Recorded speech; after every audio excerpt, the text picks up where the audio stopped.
health care for illegal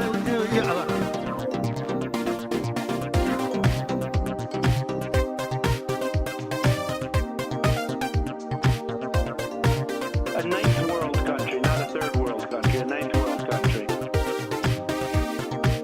Where's Dick? Hi, Dick. You like Dick? Yes. What?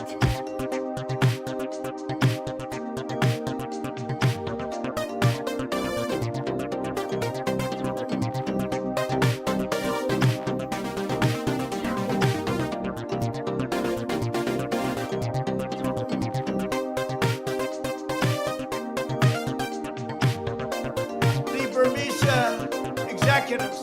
So this Burmese, they say, pronounce it Burmese.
Hello, everybody.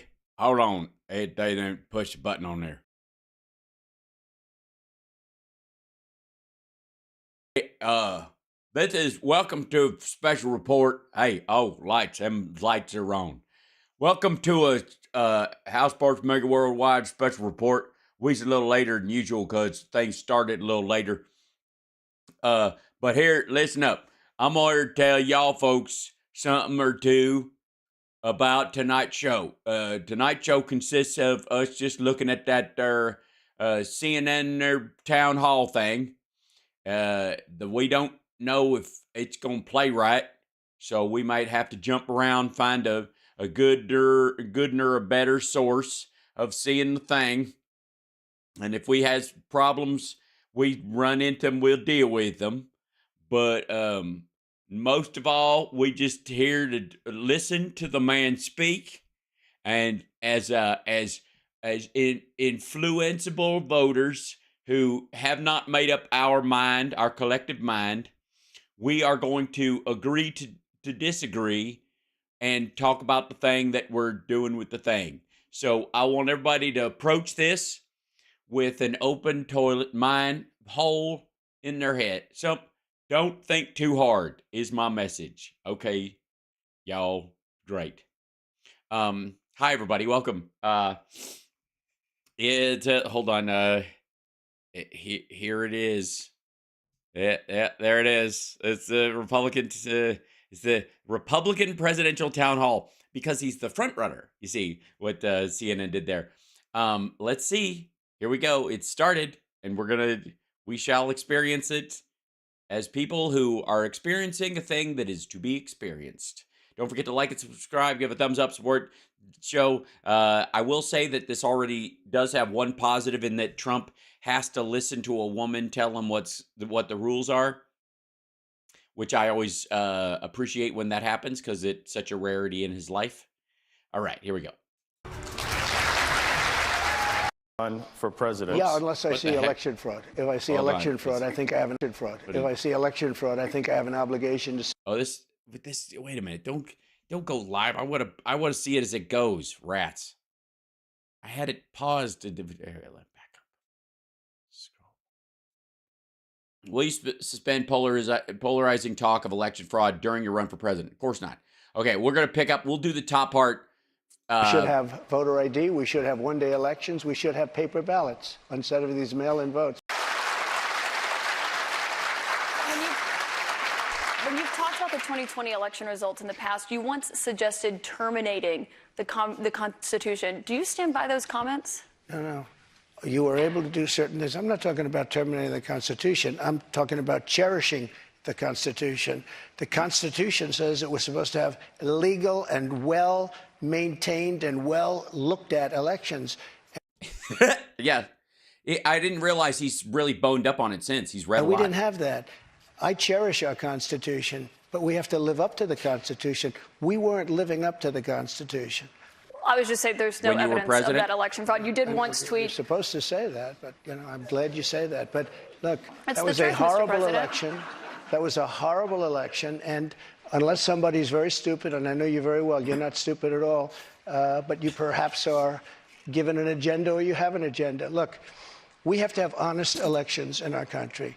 We have open borders. We have. You look at what's happening. I mean, we have elections. We have open borders. Look at what's happening on our southern border. Wait, we have elections? When did that shit start? Millions and millions of people are coming here. They're being released from prisons. They're being released from mental institutions. And we have millions of people pouring into our country. And now they're getting rid of Title 42, which I put on, which kept people out that were sick and Mr. had President, we have a lot of problems. questions about immigration to get to tonight. Obviously, that's a big topic, especially given what's expected to happen tomorrow. But I want to talk about the influence you have over your voters. It's very clear that you are very influential over them. You have a lot of impact. I've been to many of your rallies and seen it up close, which raised a lot of questions about the influence that we saw that you had on them on January 6th and your supporters when they attacked the Capitol. Do you have any problems with doing the Illuminati hand gesture? Does that bother you at all that people consider this the Illuminati hand gesture? Or are you just making a hand vagina to try and tell the audience something about yourself? What is this? any regrets about your actions on January 6th? Well, you know, January 6th was, again, we go back to it, but January 6th had to do with the fact that hundreds of thousands of people, and you don't see the pictures very often. A lot of the people here probably were there. January 6th, it was the largest crowd I've ever spoken to. That was prior to the walk down to the Capitol building. I don't think, and I've spoken to hundreds of thousands of people. I've never spoken to a crowd as large as this. And that was because they thought the election was rigged. And they were there proud. They were there with love in their heart. That was an unbelievable, and it was a beautiful day. And what I was asked to do. It was a beautiful day. It was lovely. I wasn't involved in it very much. I was asked to come in. Would I make a speech? I made a speech. I said, walk peacefully. What the fuck? asked to make a speech. It was his event. And patriotically, you know, many different things. In fact, I brought a list of things. I don't want to bore the audience, but we can go sentence after sentence after sentence of things I said and things I put out. One of the big problems was that Nancy Pelosi, Crazy Nancy as I affectionately call her, Crazy Nancy Pelosi and the mayor of Washington were in charge, as you know, of security. And they did not do their job. They're not in charge of the National Guard. You're in charge of the National Guard. Well, I offered them National Guard. I said, we'll give you soldiers, we'll give you National Guard, we'll give you whatever you want. And I think I am pretty sure, according to my lawyer, that I can sign a thing that makes the National Guard turn into my own personal police force, and then I can turn them on you. You don't want that? I don't understand why. And they turned me down. You're and in acting fact, defense she turned me down. secretary. She turned me down in writing. They turned me down. But your acting defense secretary, Chris Miller, at the time, he says you never gave a formal order to deploy the National Guard. But when it came to that day, just the opposite. Chris Miller wrote a book, and he's a fantastic guy, and he was ready to go. They turned him down. If you look, the mayor of Washington, D.C., lovely lady, she said, we don't want it. We don't like the look. Nancy Pelosi said, oh, it could be 10, it could be more, but I offer. Why the fuck does this jump? It jumps around. Hold on. I'm going to find another source for this real quick because it's going to drive me crazy if I can't stop and start it the way I want to. Give me one moment. And hi, everybody. Ugh. Already. Just yuck. Let's see. I'm going to, it's probably streaming on, let's see. There's got to be a YouTube channel that's streaming it separately. Yeah. I had to wait till it started. Wrong.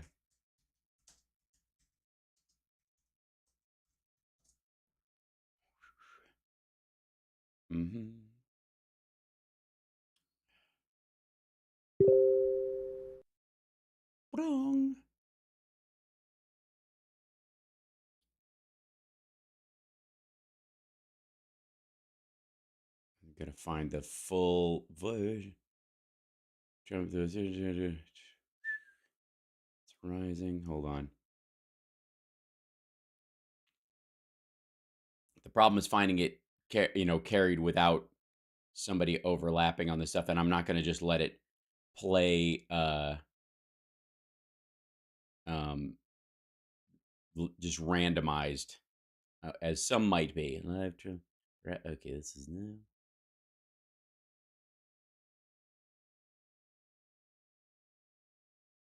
Get it in just 1 second. And hi, chat room. Hold on, I'll bring you guys up 1 second while I do that, so that I can say hello. 1 second. Wink. Because that will be. There you go. Hi, there you are. He's going to talk like this. So I don't know why anybody is surprised that he's going to, be dismissive of her or any of that stuff.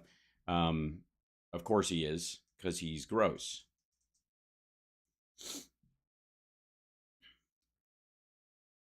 Let's see.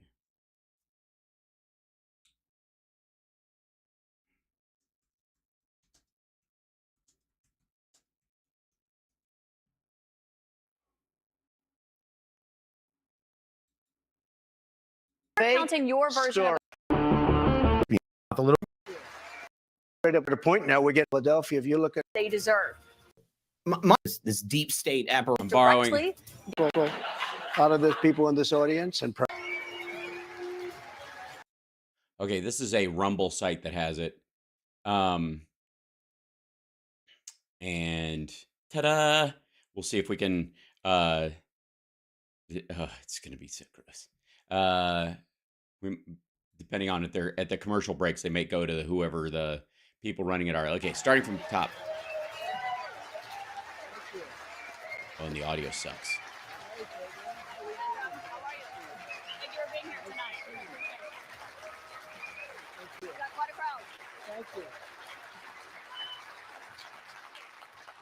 President Trump, thank you for your time here tonight. We got a great crowd here in New Hampshire, a lot of voters with a lot of questions about what your 2024 term would look like, what another Trump term would look like. We'll get to Well, it looked like I did everything great. And, well, what are we going to do? We're going to be appointing very pro-crime judges. To the voters shortly, but your polls show that you are dominating the Republican race right now, but you are also under active federal investigation for trying to overturn the 2020 election results. Your first term in but I will say this, like, it's not surprising this is going to be contentious and antsy and that he'll have, supporters in the audience that are clapping to make him feel better. None of that is surprising at all, I would like to say, for the record. Not like, but he looks miserable. Did with the deadly riot at the Capitol, and you still have not publicly acknowledged the 2020 election results. Why should Americans put you back in the White House? Because we did fantastically. We did great. I've been involved in the two greatest scams in American history. We got 12 million more votes than we had in, as you know, in 2016. I actually say we did far better in that election. Got the most that anybody's ever gotten as a sitting president of the United States. I think that when you look at that result and when you look at what happened during that election, they said, oh, unless you're a very stupid person, you see what happens. A lot of the people in this audience, and maybe a couple that don't, but most people understand what happened. That was a rigged election, and it's a shame that we had to go through it. It's very bad for our country. All over the world, they looked at it, and they saw exactly what everyone else saw. You look, even if you just look recently with the 51. And by the way, just for the record, in case I have to deal with this as a live streamer, no, it wasn't a rigged election. He fucking lost, fair and square, and he's a sourpuss and a weakling and a stupid old fart. Just saying. One intelligence agents that made a 16-point difference. If you look at the FBI. Yes, if only my October surprise had saved my ass. If you look at the FBI and Twitter, they call it Twitter files, made a big difference. If you look, they call it Twitter files. Man, there's going to be so many good lifts in this one. Mr. President. They call it a thing where when they gaze upon Yosemite. No, that's not what I was saying. They what's the word for it? Hold on. Somebody like that can write good. Absolutely. President, back to what you just said there, though.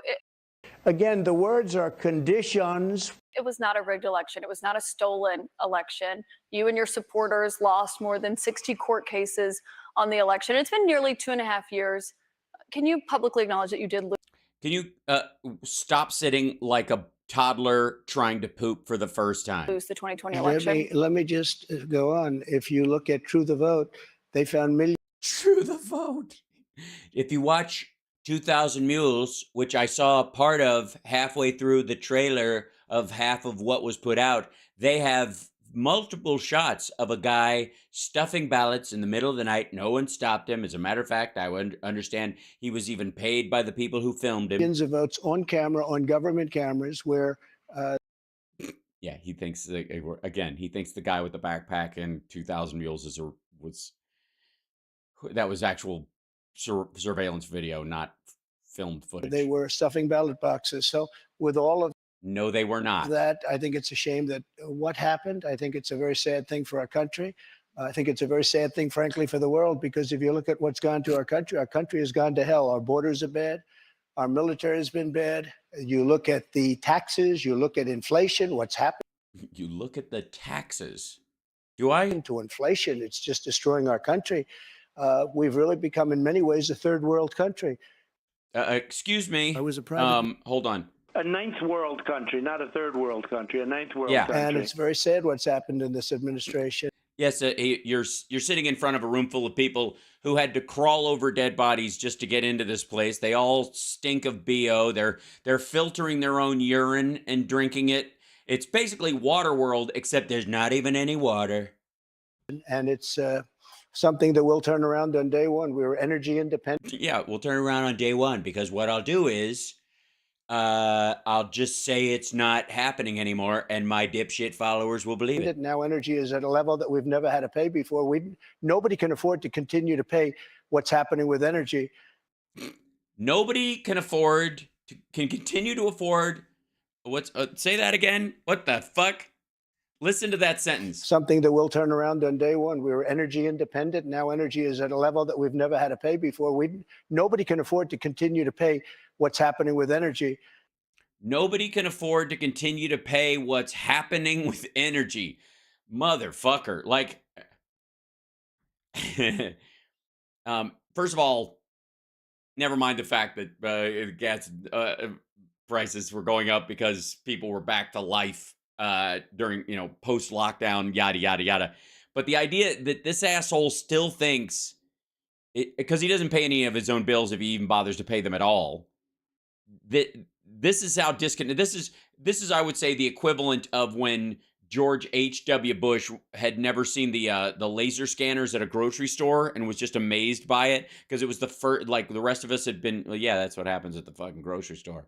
But we were energy independent. We still are. Getting out of Afghanistan with strength and with dignity. We were so dignified and so strong that we were going to stay in Afghanistan. We were going to keep Bagram, which is basically what I call leaving. And instead we got out, we looked like fools, probably the most embarrassing moment in the history of our country. We have a lot of questions about the economy and foreign policy tonight, but what you just said there. Oh, good. I've got so many answers. They're the same answers, but they all fit any question that you have. Republican officials debunked those claims about fraudulent ballots. We want to give you a chance tonight. Who? Republican officials in Georgia and every single state. There is no your own election officials, Mr. President. So we wanted to give you a chance. People were afraid to take on the issue, but we have a big problem in this country. We wanted to give you a chance to acknowledge we have the elections results. that were horrible. If you look at what happened in Pennsylvania, Philadelphia, if you look at what happened in Detroit, Michigan, apparently black people were allowed to vote for whoever they wanted this time, and I don't know what kind of an asshole was president at that point, but they should not have been allowed that. You look at what happened in Atlanta. By the way, please don't take this man seriously. I caught myself getting slightly like taking this seriously. That was a mistake. This guy is a miserable dope. You can tell by his body language he knows he's fucked. Millions of votes, and all you have to do is take a look at government cameras. You'll see them. People going to 28 different voting booths to vote, to put in 7. I mean, come on. Going to 27 different voting booths to vote. No, like that even in the fakiest fake stuff. I don't know what the fuck he's talking about. Atlanta. Millions of votes, and all you have to do is take a look at government cameras. You'll see them. People going to 28 different voting booths to vote, to put in 7 ballots apiece. So, Mr. President, and they're all I on have camera. to stop you there. Because they're all on camera. No, they are not. Now, honestly, it's CNN. Just let her swear at this point. What the fuck are you talking about? Look at his face. First of all, he's miserable. He knows he's talking out of his ass. Because there is no evidence of that. Your own election officials testified to that and have said that Republicans in these states did this. In Georgia, there were multiple recounts, including a hand recount. We have questions about the claims that you're making tonight from voters on this topic. I want to bring in Scott Dustin from Concord. He works in insurance litigation. I voted for you, sir. He's an undeclared voter. That's what they I do, as opposed to I do declare voter. Call independence here in New Hampshire, as you know. He did vote for you in 2020. Scott, what's your question for the I love you. I don't consider myself a Republican because they disgusted. the president? Hi, President Trump. Welcome back to New Hampshire. Thank you. Will you suspend polarizing talk of election fraud during your run for president? Maybe you should have asked that at the top so he could have just said no. Will I suspend, excuse me, what? Will you suspend polarizing talk of election fraud during your run for president? Yeah. No. Unless I see election fraud. If I see election fraud, I think I have an obligation to say it. And you know what we went through a short while ago has really put our country in a big problem. I hope to do that. I hope we're going to have very honest elections. We should have voter ID. We should have one-day elections. We should have paper ballots instead of these mail-in votes. But the answer is yes, and I hope that it's going to be very straight up, because if it's going to be straight up, we're going to win the election. So you will suspend talk to his question about the 2020 election on the campaign trail? I guess we're going to just win. We're at a point now. We're getting so close. Let's just win it again and straighten out our country. One other question on this. Look at his face. Let's just win it again and straighten out our country.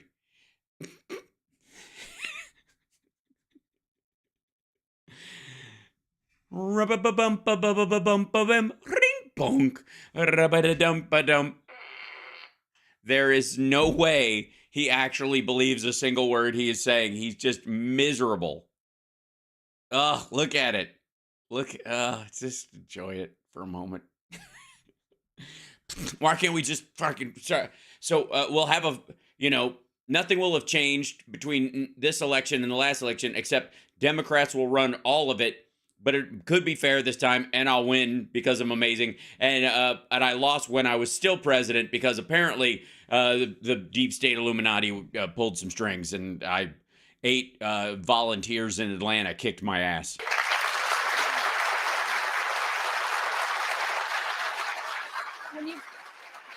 When you've talked about the 2020 election results in the past, you once suggested terminating the Constitution. Do you stand by those comments? No.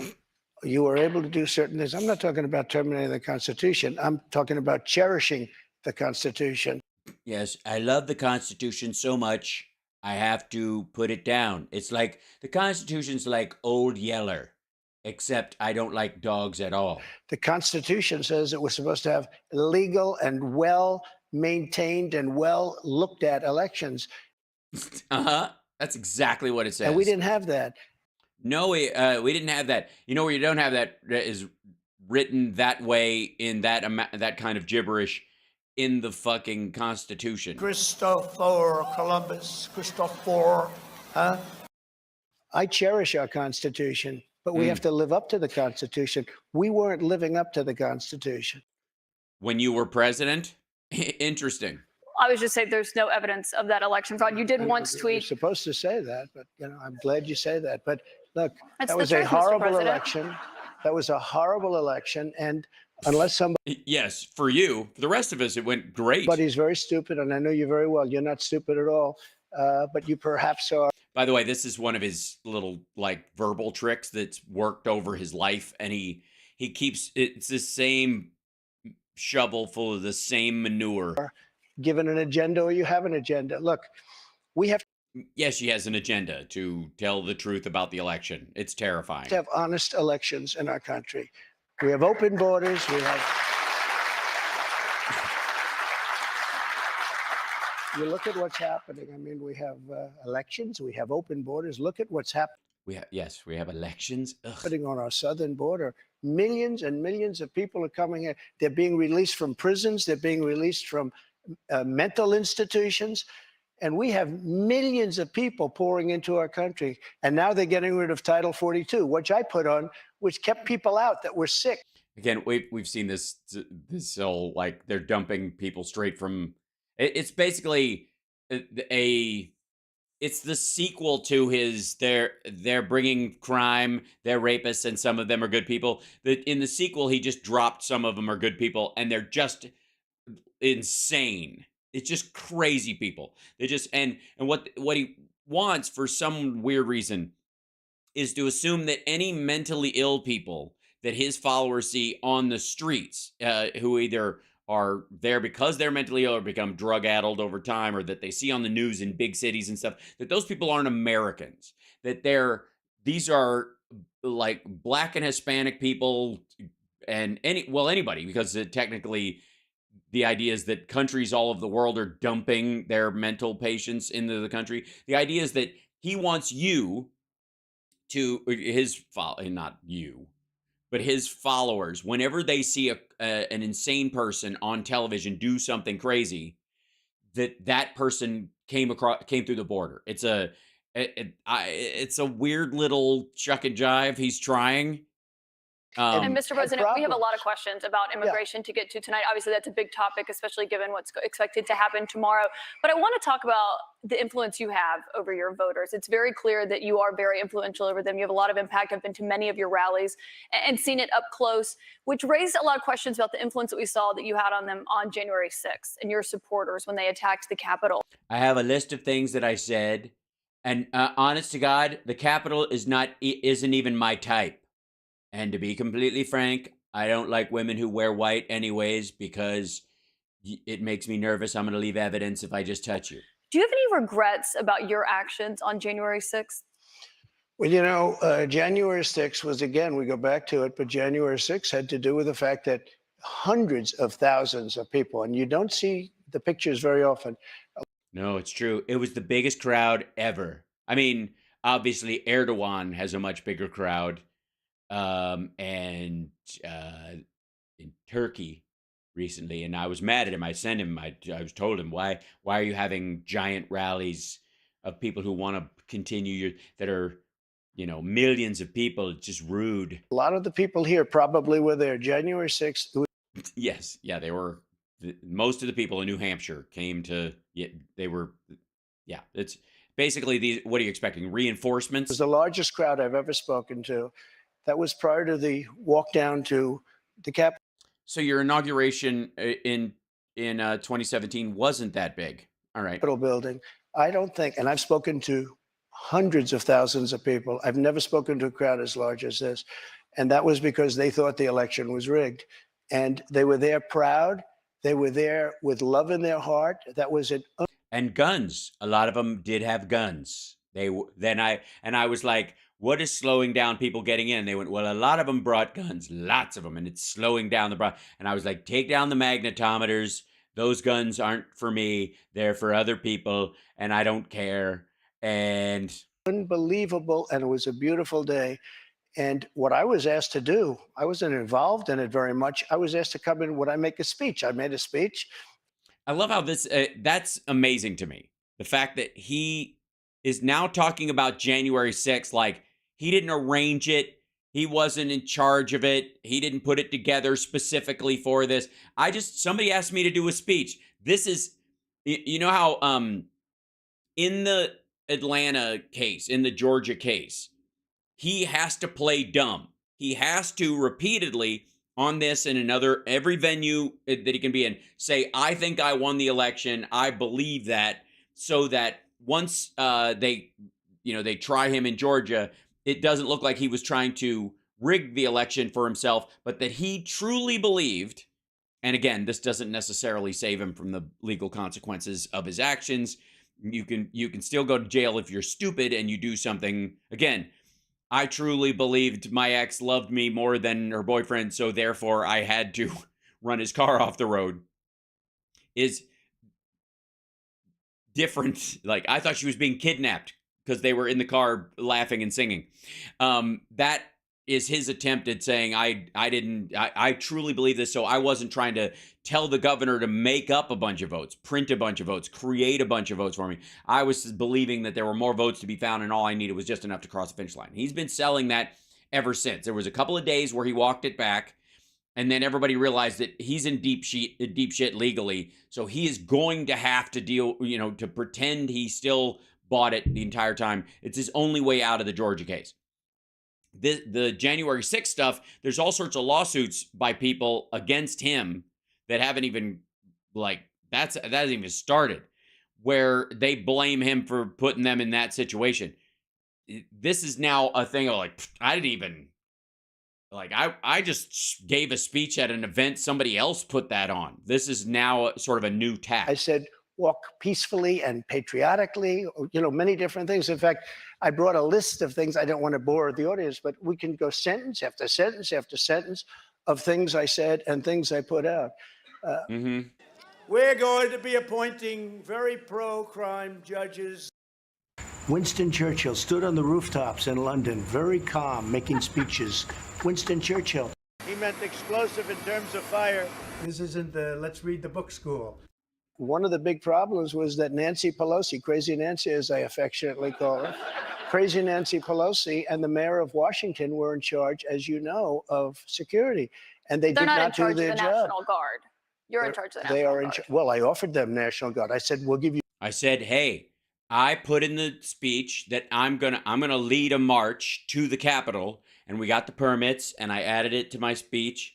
And no, I take that back. I was I put it in my speech, and then somebody in my office said, we got to make a permit if you're going to walk down there with them, and that means they'll know you're coming, and therefore they'll put on the National Guard. So take that part out, and then don't actually send the letter that offers them the National Guard, and just so in case you can have it later.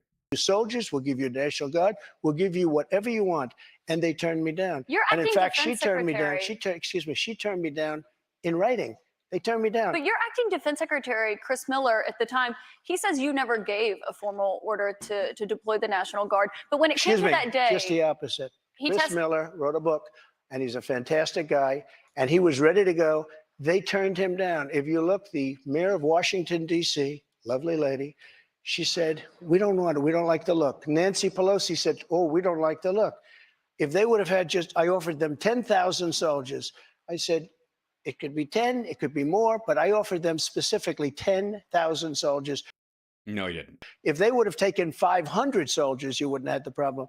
They turned it down. And if you look at the Inspector General report, he says they turned it down. They made a terrible mistake. Well, Chris Miller was your acting defense secretary. He says you never gave that order. But back to what happened on that day. He You said you weren't. say that. He has testified that, Mr. He did President. not say that. But you said you weren't very. Yeah, he did. Hold on one second. This is going to get annoying. 1 second. If I may, let me grab this and pull this over here. Let's see.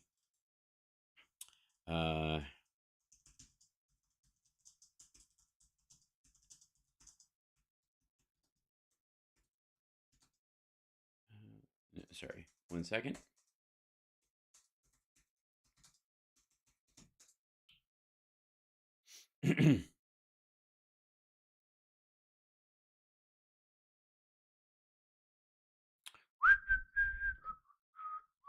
Trump's defense secretary denies there were orders to have 10,000 troops ready to deploy on January 6th. Former acting defense secretary Chris Miller told the House Select Committee investigating the Capitol Hill insurrection that former President Donald Trump never gave him a formal order to have 10,000 troops ready to be deployed to the Capitol on January 6th.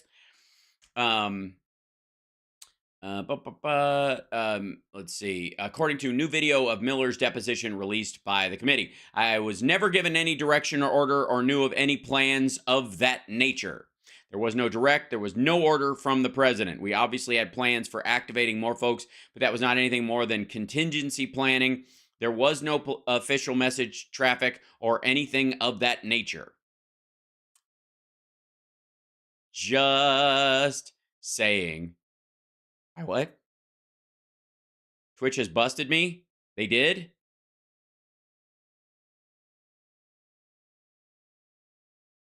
What, they won't carry? What happened? Twitch was suspended? How'd that happen? Wait a second. Am I not allowed to stream this on Twitch? Hold on. Twitch they shut off other streamers for doing this? Okay, hold on 1 second. Yikes. Let's see. Well then.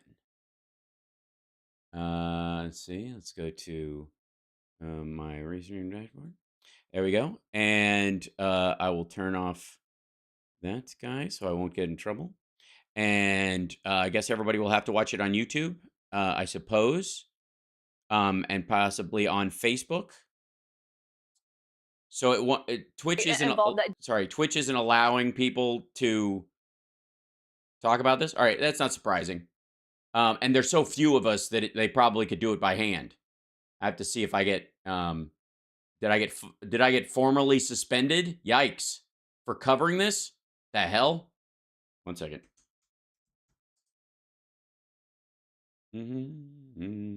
Hold on. Whoops. I'm fixing something real quick.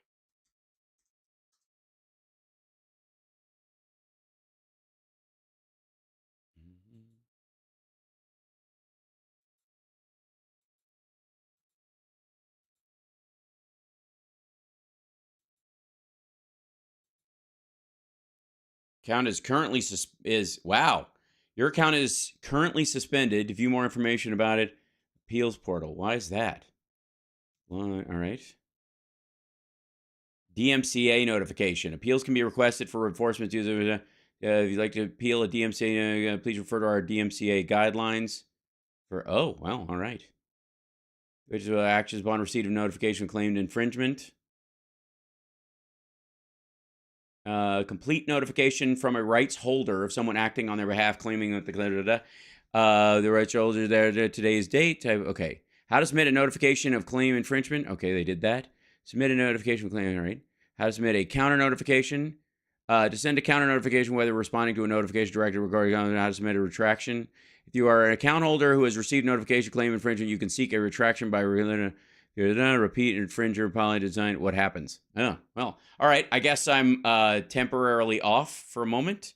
Let's see. Twitch's role, actions upon receipt of notification claim infringement. On behalf of claiming that content on a channel infringes on the Twitch generally notifies the account holder. At the same time, we generally remove or disable access to record or other content containing the claimed infringement channel, and then Twitch acts upon receipt of counter notification. Twitch receives a complete counter notification from the account holder. There's a claimant who. Okay, I'll deal with this later. Yeah, you did. That sucks. Hold on. Did they did that to anybody who tried to do this on there? Okay. Well, hopefully I don't lose my channel entirely for covering this and talking about it. Your supporters to come to Washington. Is CNN just blasting anybody who's trying this? You tweeted about it, about Sure, that of speech course. that happened on the rally. Am I So allowed when to they say that? when they went to the Capitol and they were breaking into the Capitol, smashing windows, injuring police officers, why did it take you 3 hours to tell them to go home? I don't believe it did. Oh, Look at this let me shit. pull it out. I have to pull it out. I don't believe it took me 3 hours. It did. Look at this dude. Wow.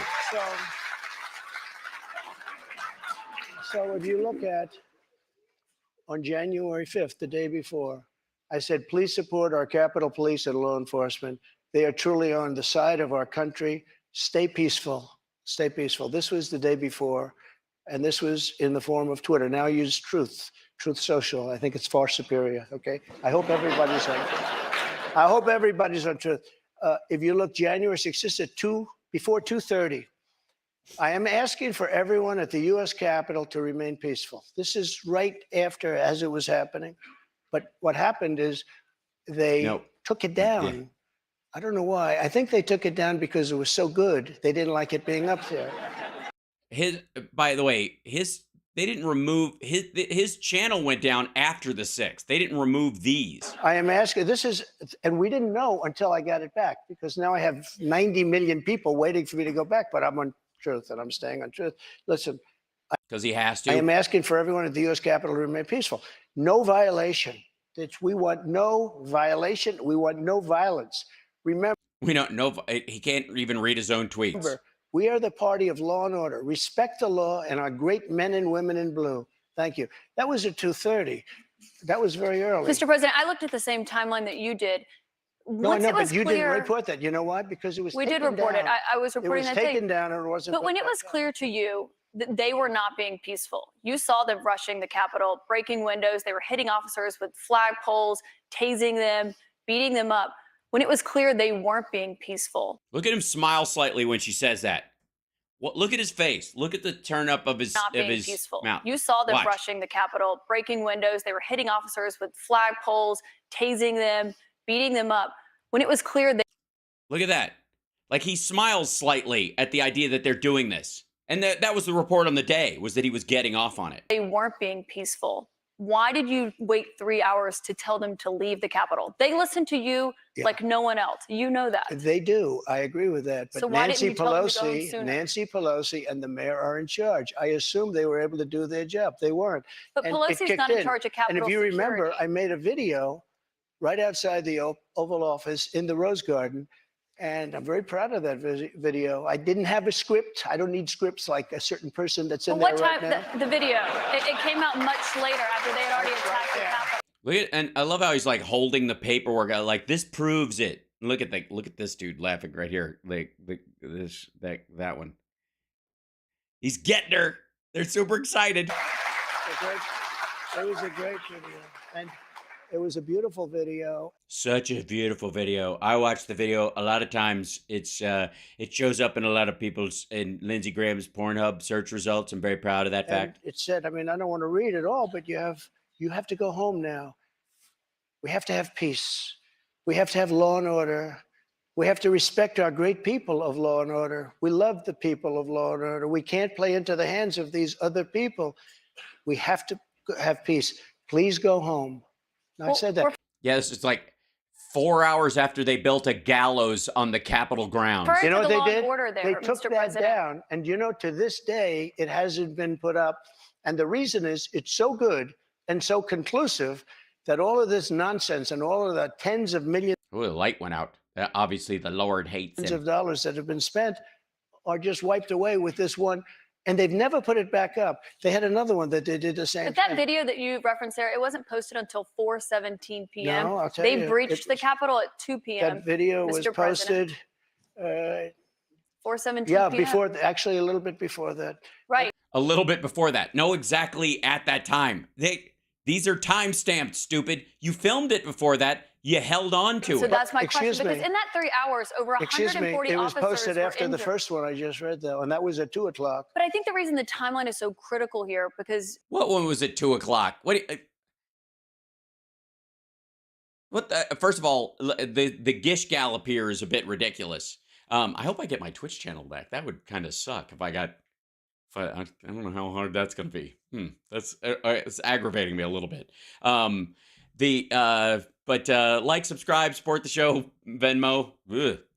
going back to your influence, in Here's that another 3 one I hours, posted. over 140 officers were injured that day. And a person named Ashley Babbitt was killed. Yes. You know what? She was killed, and she shouldn't have been killed. And that thug that She got killed because of you fucking creep. killed her, there was no reason to shoot her. Thug, a Capitol police officer. Yeah, thug.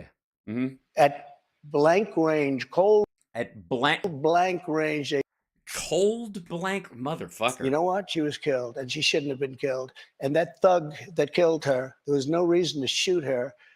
At blank range, cold blank range, they shot her. Cold blank range. You mean point blank range, Mr. Best Words? And she was a good person. She was a patriot. No, she wasn't. She had a backpack full of God knows what. She punched one of her fellow rioters so she could be first through the breach because she was there to kill Nancy Pelosi. There was person no who was reason. there- There was no reason. And he went on television to brag about the fact that he killed her. The officer was not bragging about the fact that he Oh, killed he her. was But bragging. one person who was at the He was Capitol that bragging. day, as you know, was your vice president, Mike Pence, who says that you endangered his life on that day. I don't Do think you he was in feel, any danger. Mr. President, They built a fucking gallows. do you feel that you owe him an apology? No, because he did something wrong. He should have put the votes back to the state legislatures, and I think we would have had a different outcome. I really do. Oi. Oh, look. Memorandum of the Secretary of the Army. This memorandum. Oh, somebody who's doing this live stream on there is putting up his this memorandum response to your January 4th memorandum regarding the District of Columbia request for District of the National Guard support in response to planned demonstrations where you are authorized to approve the requested people. Yeah, that's also the same Secretary of the Army one that says they're not allowed to have weapons, they're not allowed to have batons, they're not allowed to have tasers, they're not allowed to have shields. They can stand there in dress uniform, but like, I don't know if if they have to have plastic badges. He doesn't have the authority to do that, as you know. What? The vice president does not have the authority to reject those. Are you ready? Let's those have this election one out results. just now because it's interesting. Let's keep it interesting, right? I like Mike Pence very much. He's a very fine man. He's a very nice man. He made a mistake. His lawyer said, you cannot move. I called him the human conveyor belt. I said, even if the votes, I talked to his lawyer, even if the votes are absolutely fraudulent, he can't say, yes, sir, he can't send back. And the Democrats played it and the rhinos played it. And then the election was over. They told him he couldn't do it. And Mike said to me, I can't do it. The lawyers told me I can't do it. They can't do it. But the lawyers were wrong because right after the election, they all met, the rhinos and the Democrats, and they worked out a plan to make sure that future vice presidents don't do what I said you could do. That's not what happened. You're referring to the Electoral Count Act. That's I've exactly read that. There is no authority. No, Legal excuse experts, me. including Republican legal experts, say that he does not have that authority, Mr. President. Caitlin, But I want why to move did they on. change the law then saying that you can't do it? So nobody even tries. They didn't change the law. They strengthened the law because they were worried about Oh, they presidents strengthened it, exploiting. meaning you could do it. That's not what it means. Thank you. They strengthened the law Mike because had they the were right worried. to do it. They convinced him he didn't, and it was a horrible thing for our country. If you would have sent those Yeah, and he did not. He did not have the right to do it at all. As a matter of fact, there are now penalties in there. Is the strengthening? That was the strengthening Votes part. back to Georgia, Pennsylvania, and other states. Wisconsin, which if you look at Wisconsin, they virtually admitted now that the election was rigged. If No, they haven't. They you have would have not sent admitted those that, votes Mr. back to President. many of those states, they would not come back in the affirmative. And remember what I said, and you just said it pretty much. You admitted what I said was right. I They did said he not. didn't have the right to do it. And he did have the right to do it. And that's why they changed the law, taking that right away. I should note that your campaign paid for a recount that happened in Wisconsin. It actually had more votes for President Biden by the end of it. But I want to move on to Wayne Byer. He's a Ouch. Wop, wop, wop, wop, wop, wop. Yeah, every time that was one of the things, like Biden continually winning Arizona again and again, swamped the fact that in Wisconsin he paid to have a recount, and I think it was that the 900 votes? retired attorney from By the North way, Conway. so who many is- illegal votes were cast in Wisconsin. And if you look in Milwaukee, Wisconsin, Well, yeah, I mean, Republicans voting twice, sure. Yeah, again, every fraudulent vote cast of merit, I'm sure there were like half a dozen that might have favored Biden, but the vast majority of them, the reason why he's like, I know there were lots of fraudulent votes is because his own followers voted twice or attempted to vote twice a myriad of times. they had so many illegal votes, they didn't even know what to do with them. Yes, the illegal votes are the worst ones, I think. It's difficult. Absolutely wrong. Mr. about President, that. there weren't any fraudulent votes in Wisconsin. I do want to get to the audience, though. We have questions for you from the audience. Wayne Byer is a retired attorney from North Conway. He has previously served in Republican administrations. He volunteered for the Republican Party in the 2022 midterms. He voted for you in 2020. What's your question for the president, Wayne? Thank you for coming, Mr. President. Thank you, Wayne. My question to you is, My president, I can't, oops, it slipped out. will you pardon the January 6 rioters who were convicted of federal offenses? I am inclined to pardon many of them. I can't say for every single one because a couple of them probably they got out of control. But, you know, when you look at Antifa, what they've done to Portland, and if you look at it, Oh, hashtag rip Portland. Portland's gone, everybody. It's so sad. Womp womp. Antifa, look at what they've done to Minneapolis and so many other places. Look at what they did to Seattle and BLM. Many people were killed. Right, but those aren't political acts. Those are state acts. That's not the federal government's business, other than if they coordinated across state lines, they should operate, they should shut those folks down, and that's fine.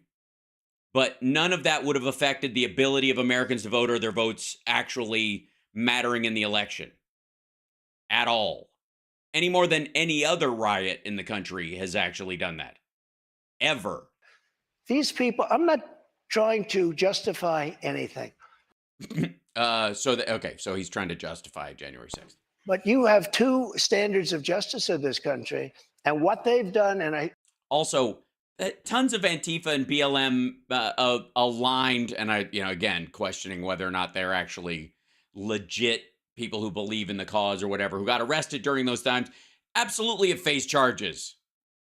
And by the way, I would say probably an equal number at this point. The number of people who've actually gone to jail or been charged with violent acts from the BLM riots or from Antifa riots, or any like group aligned ones that have been caught, or that are, I guess they're still seeking some, like they're seeking some Jan 6ers as well.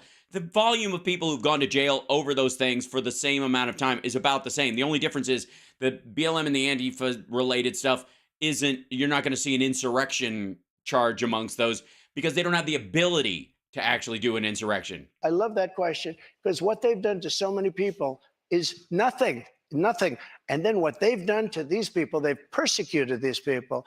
And yeah, my answer is I am most likely, if I get in, I would say it will be a large portion of them. They did a very, and it'll be very early on. Very early on. First day, I'll turn the entire economy around. We'll be energy independent and everything will be back to awesome. But this thing will take me a couple of days. I'm going to have to do some reading about these assholes. They're going to have to stew for a bit. Living in hell right now. So when it comes They're to living in pardons, hell. And they're policemen, and they're firemen, and they're soldiers, and they're carpenters and electricians, and they're great people. Many of them are just great people. Mr. Who just happened to try to murder police officers and bragged about it on Facebook. And if we can't do that, we don't have a country. President, one of the people who was convicted was a former policeman, but he was convicted of attacking a police officer, I should note. But when you said you are considering pardoning a Yeah, but I mean, that was one of their police officers, not one of our police officers. Probably a Democrat, you know. I don't. Why are you interrupting my gish gallop? large portion of those charged with crimes on January 6th, does that include the 4 Proud Boys members who were charged and convicted of seditious conspiracy? I don't know. I'd have to look at their case, but I will say in Washington, D.C., you cannot get a fair trial. You cannot. Just like in New York City, you can't get a fair trial either. Speaking of New York, I want to ask you about a significant verdict that was reached yesterday. Oh, it's the dude who's streaming this is putting Bud Light over her because I guess that's an inside joke that she looks like Dylan Mulvaney. Yeah. I know this is something you want to weigh in on as well. A Manhattan jury found that Sure. you sexually abused the writer E. Jean Carroll and defamed her. You've denied this, but what do you say to voters who say it disqualifies you from being president? Well, there aren't too many of them because my poll numbers just came out. They went up. Okay. As a matter of fact, I'm planning on sexually assaulting more people, you know, just to seal the nomination. I think I'm the only person in history who had a charge like that. And usually you leave office, you say, I'm sorry, but I'm going to back home. I'm back home to my family and everything. I'm going to back home. I'm back home to my family. Best going words. to be resigned. My poll numbers went up, and they went up with the other fake charge too, because what's happening is they're doing this for election interference. This woman, I don't know her. I never met her. I have no idea who she is. We saw the deposition, dickhead, I had a picture taken years ago with her and her husband, nice guy, where you thought she was your wife. John Johnson. He was a newscaster, very nice man. She called him an ape. Happens to be African American. Called him an ape. Good Lord, fuck off. The judge wouldn't allow us to put that in. Because she didn't? Her dog or her cat was named Vagina. The judge wouldn't allow to put that in. All of these things. But with her, they could.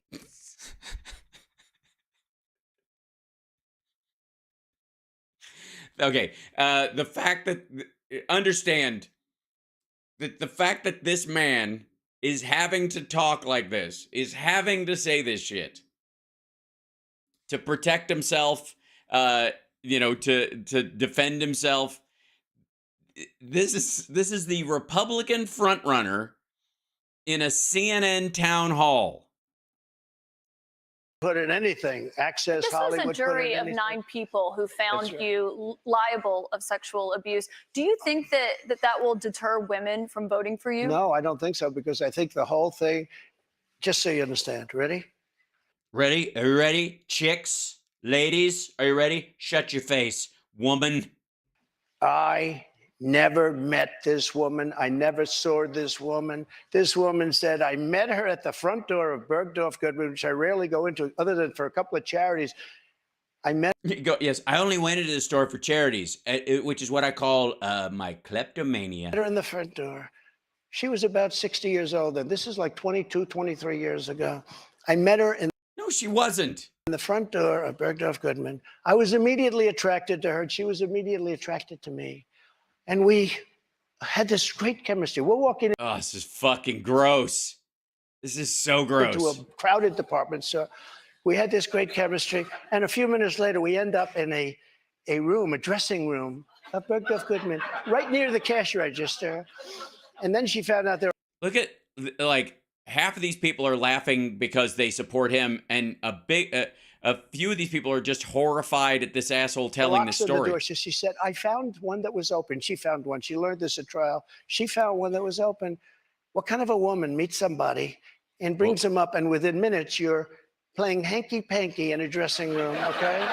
I don't know if she was married then or not. John Johnson, I feel sorry for you, John Johnson. Mr. President, can I Good Lord. No, Can I but add think, to this? think of it. Think of I know it. you're recounting what she said, but Mr. But President, let me just, if I could, because you asked the question. this was a Just so jury, you understand, though. if I was walking in at the because I was very famous then, and I owned the Plaza Hotel right next door, and I owned buildings around it. I'm not going into a dressing room of a crowded department store. Then I say, if she was being raped, and by the way, they said she wasn't raped. Okay, that was her charge. It wasn't. They found They that you did. They sexually found. abused her. What? Say what? They did. They said he didn't rape her. No, they didn't. No collusion with my penis and her cat named Vagina. And They did I not didn't say do that you anything else either. You know what? Because I have no idea who the hell she is. But Mr. I don't President, know who this woman can I is. ask you, given you're recounting I your don't know version, who. And I tell you this. but Mr. President, Like, this is going very well. I would like to say this is can you imagine like any other situation where like campaign people are standing just off camera and they're going, all right, this is our candidate's big night. Are you ready? Can I And I ask swear on you my because children, which I'd never do. I have no idea who this woman. This I swear on my children. Oof. is a fake story, made up story. We had a horrible Clinton appointed judge. He was horrible. He allowed her to put everything in. He allowed us to put Clinton appointed. Oh, you mean back when you were donating to the Clintons? nothing in. Mr. This is President, a you're fake recounting your version of story. events here right now to the audience. You referenced the trial. You did not go to the trial and actually That's right. testify. Do you wish that you had No, testified? it wouldn't have made a difference. This was a rigged deal. This was my lawyer said, sir, you don't have to do it. I actually said, A sir story from his own attorney. Right on. I think I should. It would be respectful. They said, sir, don't do it. This is a fake story, and you don't want to give it credibility. That's why I didn't go. One thing you did do in this, And I swear, and I've never done that, and I swear to, I have no idea who the hell. She's a Mr. whack President, job. you did not testify in person in this trial. There was a tape deposition of you from October in it. You defended the comments that you made on that Access Hollywood tape about being able to grab women how you want. Do you stand by those comments? I said, if you're famous and rich or whatever I said, but I said, if you're a star, you are, and I said, women let you. I didn't say you grab. I said, women let. You didn't use that word, but if you look, women let you. Now, No, they let you if that's a request, that's consent. If you do it without asking, that's not them letting you. You can do whatever you want. And by the time they try to stop you, it's too late. You've already done it. they said, will you take that back? I said, look, for a million years, this is the way it's been. A million years. This is like, this goes beyond like locker room talk to like caveman talk. Is that where he's going with the million years thing? I want to be honest. This is the way it's been. No, it hasn't. No, it is fucking not. Not in civil society anyways. This idea that, and again, what the fuck is he talking about? Prima nocta? Good Lord. I can take it back if you'd like to, but No, it's not about her. It's about your own sense of ethics or morals or lack thereof. if you're a famous person, if you're a star, and I'm not referring to myself, I'm saying Yes, he was. people that are famous, people that are You were asked stars, in the deposition, people do you that are consider rich, yourself to be a star? people and you that are said yes. powerful. People that are rich and powerful are allowed to do it. They can grab whatever woman they want. And fortunately, I'm those things. They tend to do pretty well in a lot of different ways, okay? And you would like me to take that back? I can't take it back because it happens to be true. I said it's been true for 1 million years, approximately a million years, perhaps a little bit longer than that. What the fuck? Look at his face. Like he knows he said something stupid, so maybe this is an attempt at self-deprecating his way out of it. I don't think so. So you stand by those comments? Well, I don't want to lie. Mr. President, we have a lot of here's what questions. she wants Mr. me to President, say. let's A get to rich the and audience famous questions person tonight. has no advantage over anyone else. Well, you do have an advantage. And I say That's an advantage. unfortunately, but that's the way it is. You said fortunately or unfortunately, Well, but Mr. fortunately or President, we have a lot of unfortunately for audience her. questions to get to. Fortunately or unfortunately for her. Good Lord. Right. Fortunately for me, unfortunately for her. That's what he's saying. Fucking tonight. gross. I want to go back to the audience. We've got Danielle Rieger. She works as an oral surgery assistant. She's a Republican activist from Derry. She was a New Hampshire delegate for you in 2020. What's your question? Hi, thank you So we're getting a lot of independent New Hampshire voters tonight. Are we going to get a question from anybody who didn't vote for this motherfucker? so much for coming to New Hampshire Thank to you. answer our questions. My question is regarding the economy. Over the past 2 years, we have seen the prices for everything skyrocket. From food to gas to utilities and insurance costs, many people's bills are up several $100s a month, including mine. If elected president again, what is the first thing you would do to help bring down the cost to make things more affordable? Uh-oh, he's purse-mouthing. He doesn't have an answer. What he'll do is we'll turn it around so quick, and you could do it so quick because everything starts with energy, and we would fix energy and energy. Drill, baby, drill. You know about that. He's going for Sarah Palin's line. So, By the way, if I may, let's see.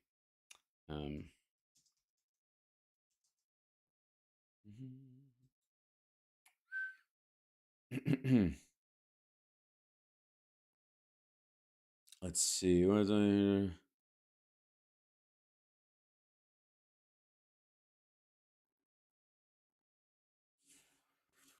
Oops, hold on. Don't allow.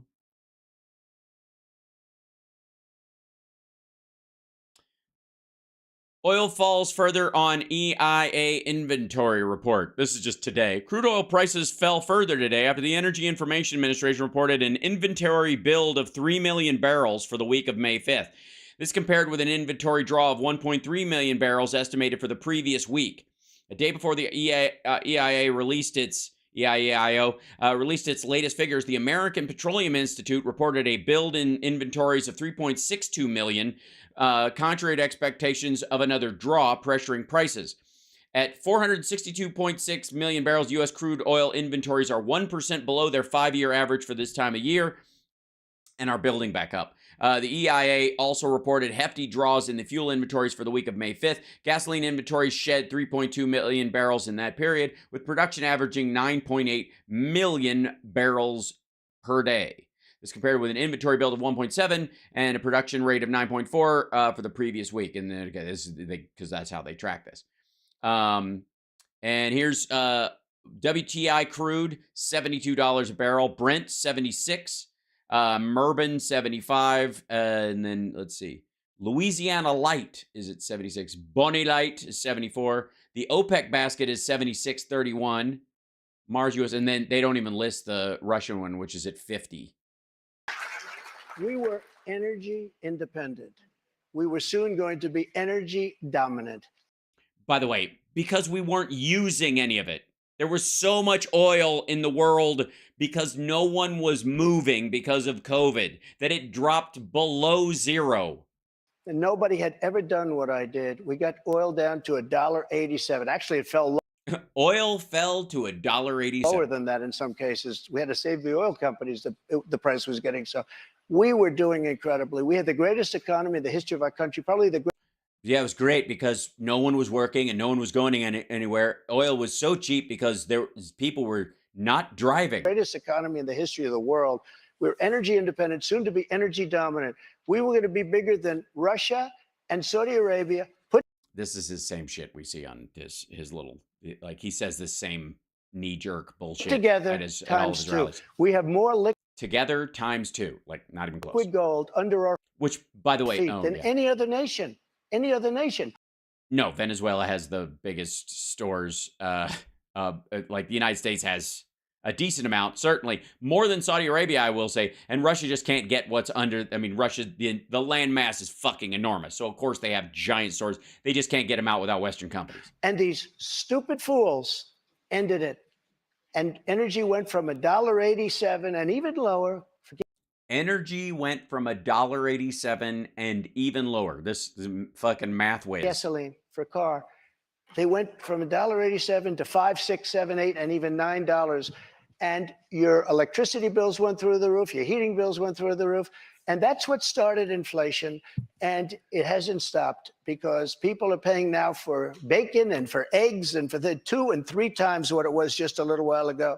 We created the greatest For the bacon and for the eggs, economy in everything at the omelet bar at Mar-a-Lago. history. Right. A big part of that economy was got you the biggest tax cuts in the history of our country, bigger than the Reagan cuts, bigger than any. These guys are big fans of the fact that the tax cuts for individuals were temporary, but the corporate ones were permanent. And also, Caitlin, Notice how the women aren't clapping, though. There's a definite shift since his now bullshit for bacon a moment and for ago. eggs and for the 2 and 3 times what it was just a little while ago. We created the great. He lost some of them on with that whole like men can grab women and rich and powerful men. Fortunately for us, but unfortunately for you ladies, you got to take it. Talk. Greatest economy. Doesn't in look like history. it's A sat big well. part of that economy was got you the biggest tax cuts in the history of our country, bigger than the Reagan cuts, bigger than any. And also, See what I mean? Caitlin, also, as you know, we got the biggest regulation and regulatory cuts. This place was rocking, and then we were given a Rocking. gift from China, and China paid a big price. And let me tell you something: I took in hundreds of billions of dollars in taxes from China, but prior to COVID coming in, He means tariffs, but and then I rebuilt the economy again a second time. But we had prior to COVID coming in as from China, from Wuhan, which I said it came from Wuhan. Everybody said, "Oh." everybody knew it was from Wuhan. The question was, did it come from a lab? Did it come from a lab accidentally? Did it come from a lab on purpose? Did it come from the wet market? Everybody says it came from there. It started in the Hebei province. You're wrong about that. You're wrong. It came from Wuhan. I said it right from day one. First of all, nobody said that about the region and the city where it came from. So we had the greatest economy in the world. Here's the story. They made energy so high, and energy is all invasive. It is massive It's all invasive as an industry and as a cost. It lifted as an industry and as cost. everything. If Mr. you President, made, staying if you on the made economy- donuts, if you made, no matter what you did, If you made donuts in deference to you, and we had inflation, the likes of which I guess we haven't had, they said, for 52 years, but I think more than that. We had no you're thinking about unemployment. inflation. We had the lowest energy prices we've had in decades. This country was rocking and rolling. And by the way, we had the most secure Yeah, we were all rocking and rolling in our fucking living rooms, in our basements, in our bedrooms, because we couldn't leave the house. border in the history of our Mr. country. President, Because nobody wanted to come in. And by the way, notice how Republican New Hampshire voters knee-jerk right to the border. we have more questions on the economy. I want to make sure we get to all of those. As you know, the U.S. right now could be just 3 weeks away from defaulting on its debt. That could mean millions of jobs lost, people not getting their Social Security payments. People believe it would put the U.S. economy into a recession.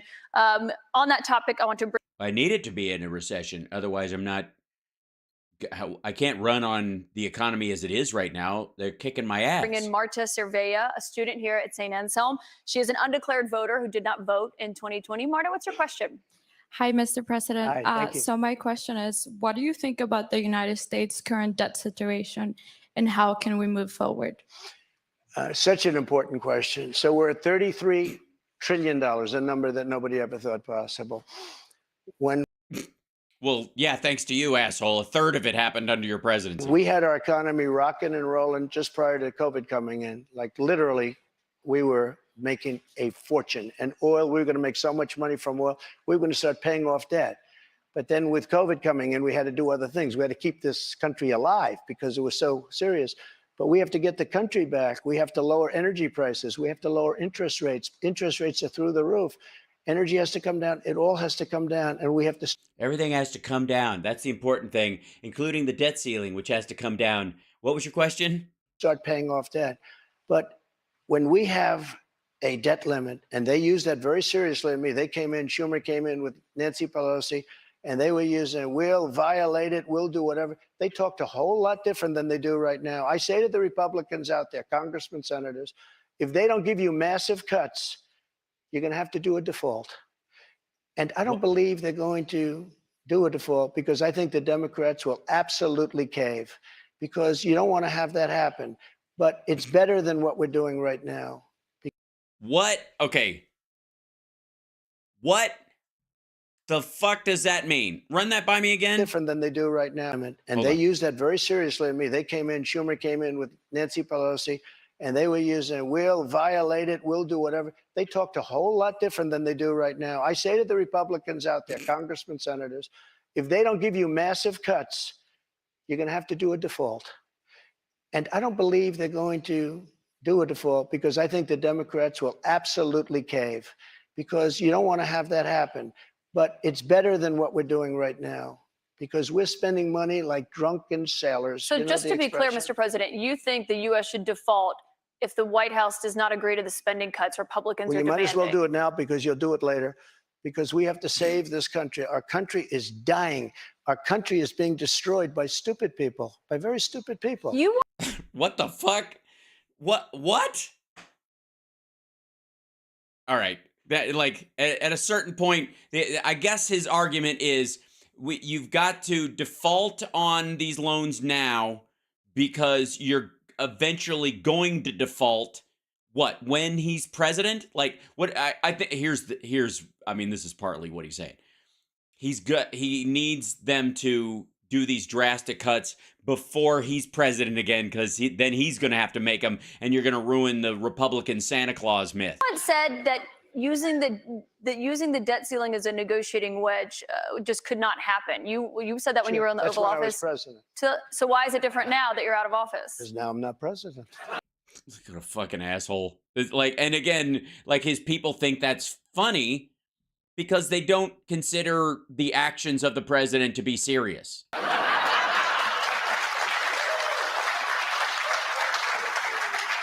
Yeah, it's a loaded crowd. The U.S. defaulting would be massively consequential you don't know. for everyone in this room, for all Americans. You don't know. It's You don't know what would happen. It's just a game. psychological. It's really psychological more than anything else. And it could be very bad. It could be maybe nothing. Maybe you have a bad week or a bad day. But look, you have to cut your costs. We're spending $7 trillion on, much of it on nonsense. All right. Such as? $7 trillion on nonsense. We've got What does that mean? What does $7 trillion on nonsense mean? I Another actually question from a said, voter tonight. get all of that money that was wasted, and frankly, the Senate should have never approved it. Get all that money that was wasted, and if they don't get rid of that, you'll have to default. Okay? Mr. President, we've got another voter here. If they don't cut $7 trillion worth of debt, I don't even know what the fuck he means by that, you're going to have to default. And by the way, you're going to default eventually anyway, but it's going to be much messier. I don't think you'll have to default. I think if the Republicans hold strong and they say let's say we want $5 trillion off, I really think the Democrats have no choice. $5 trillion off of what? The debt? The fuck does he even mean? Choice but to do it.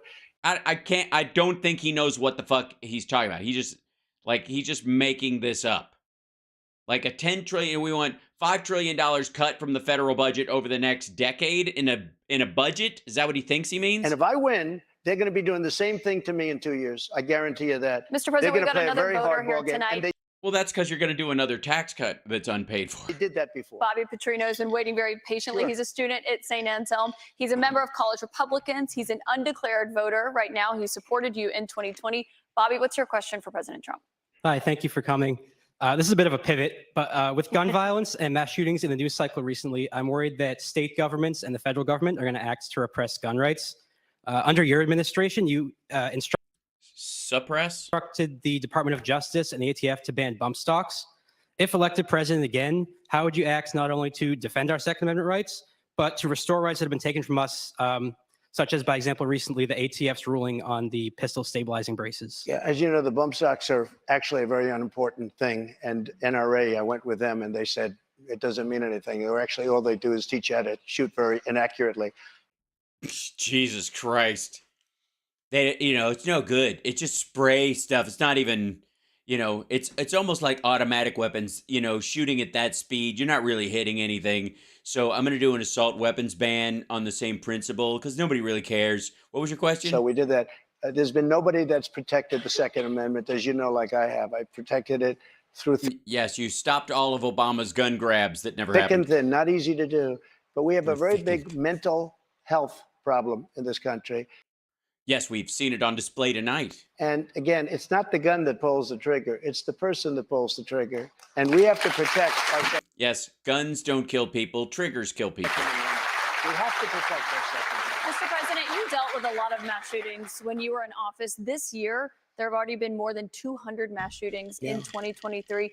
If you are reelected, are there any new gun restrictions that you would sign into law? I would do numerous things. For instance, schools. We would harden, very much harden. We would harden the schools. We'd make schools more like, they talk about the school to prison pipeline. I think just make the schools prisons so that when kids go to school, they're very aware that they're going to effectively a fortress of fear. Also, I'm a very believer. I believe in teachers. I love teachers. I think they're incredible. And they love the children, not quite like the parents, but they love the children in many cases almost as much. Many of these teachers. Right. This is one of those weird moments of him trying to explain how he has no connection with his kids. Are soldiers, ex-soldiers, ex-policemen. They're people that really understand weapons, and you don't need 5% of the teachers would be more than you could ever have if you're going to hire security guards. But in addition to that, have security guards. You have to harden your entrances. You have to make schools safe, and you can make other places safe. Yeah, there's stuff in the Inflation Reduction Act and in the American Rescue Package that do just that. Not only do they reinforce schools, putting in UV light antibacterial stuff in the ventilation systems to cut down on pathogens and that kind of stuff, but also, surveillance and bulletproof glass in some cases in certain areas and budgeting for that if the city or the state feels like it's necessary. What do you mean? Turrets at this point? What do you want? Like a machine gun? You want an AR-15 and a little, in case of emergency, break glass instead of an axe? But it is a big mental health problem in this country more than anything else. And remember. Oh, okay. So what? Forcible. We're going to start forcing the insane to be locked up again. We're just going to open federal institutions again. You're going to rescind the entire Reagan era eliminations of mental health facilities. We have 700 million guns, 700 million. Many people, if they don't have a gun, they're not going to be very safe. I mean, if they don't have a gun, we have 700 million guns, and it's just not enough. Everybody needs at least 2 guns, and if somebody has 2 guns, you need 3. Gives them security. Now, you need them for entertainment, you need them for hunting, you need them for a lot of different. Yeah, you need guns for entertainment. Especially if in Trump's world, if you want to go to the movies, for example, you're going to need a gun. Things, but there are people that if they didn't have the privilege of having a gun in some form, many of them would not be alive today. There's a certain country that had a very strict policy on guns, very, very strict. Which country? And, Brazil. Okay, Brazil, very strict. And the former president of Brazil, and the killing was incredible. They were walking into people's homes and killing people. You guys remember the Brazil stories, right? They were walking into people's homes and killing people. They had no protection. He said, go out and buy guns. People went out and bought guns, and it went way down. The numbers went way down because they had security. If you look at Chicago. What the fuck is that? We can't protect you. We don't. What do you want us to do? Have police officers? Go buy a gun. Has the single toughest gun policies in the nation. They are so tough you can't breathe. New York too, and other. Chicago's gun laws are so strict you can't even breathe. First of all, ick at the I can't breathe reference there.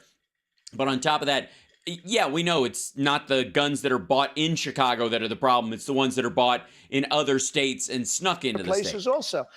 All of those places are the worst and most dangerous places. So that's not the answer. No new restrictions that you would sign if reelected, Mr. President. I want you to meet Julie Miles, a registered nurse from Merrimack. She's a Republican who voted for you in 2020. Julie, what's your question for the president? Thank you, Mr. President. Thank you. I appreciate you answering this question this evening. How do you plan to appeal to women voters in New Hampshire who are concerned about the Dobbs I'm going to grab him by the pussy, basically, because I can. Fortunately for me, unfortunately for you. decision and how states may change their laws?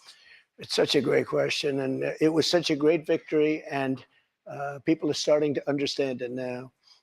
You know that they wanted to bring it back to the states, but that was probably the least important part of that victory. Getting rid of Roe v. Wade was an incredible thing for pro-life because it gave pro-life something to negotiate with. Pro-life had absolutely nothing being stuck in Roe v. Wade to negotiate with.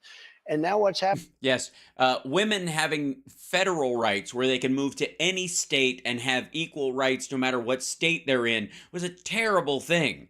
Especially, you know, in very like sort of patriarchal households where the man controls where we move to. And so it was like, if you want to keep her under the veil, it's very important that you could count on certain states to deny her rights. And it's terrible when men of course can go state to state and their rights don't change at all. And if they want to, you know, if they need to get an abortion, they could always, you know, just drive her, just throw her in the car and drive her someplace where they have it or whatever.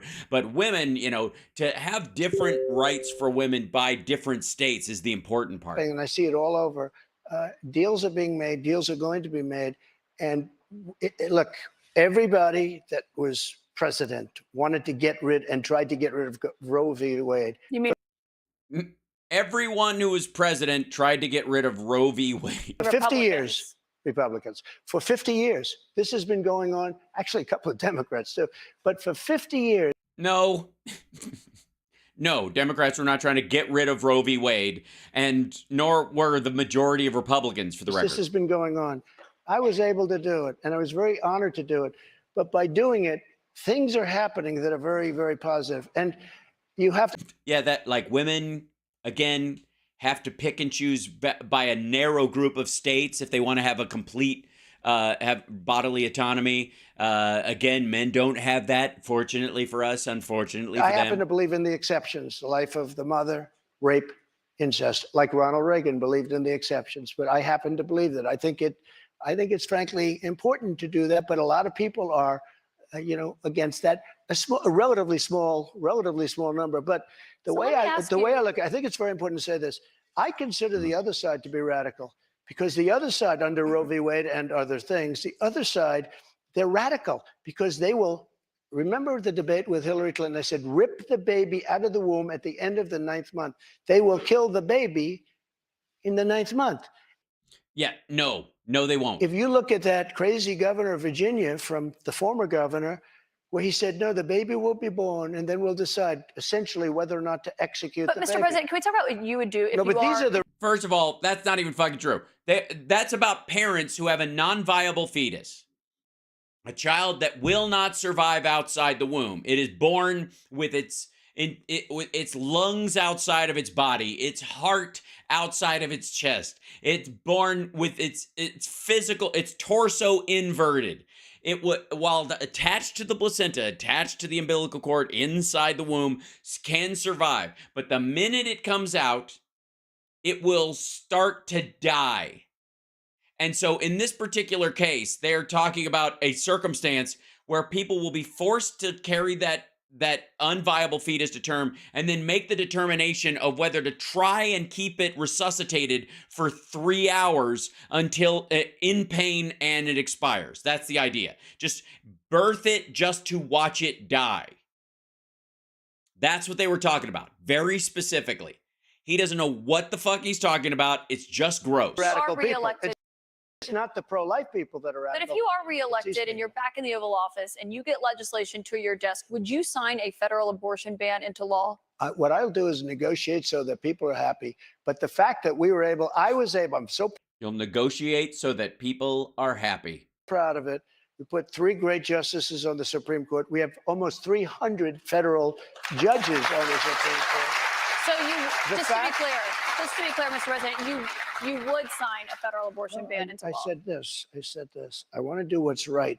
And we're looking, and we want to do what's right for everybody. But what's right? But now, for the first time, the people that are pro-life have negotiating capability, because you didn't have it before. They could kill the baby in the 9th month or after. Again. After the baby was born. Okay, no, they can't. No, they fucking well can't. Stop that. Like, no one's allowed to kill a baby after it's born. Like, and there's nowhere in the country where you can have an elective 9th-month abortion. Anywhere. No one's even asking for that. It's an absurdity. It's embarrassing. Now they won't be able to do that. But I think this is a really important question for you to answer. Here's a question. What the fuck are you talking about killing a baby after it's born? No.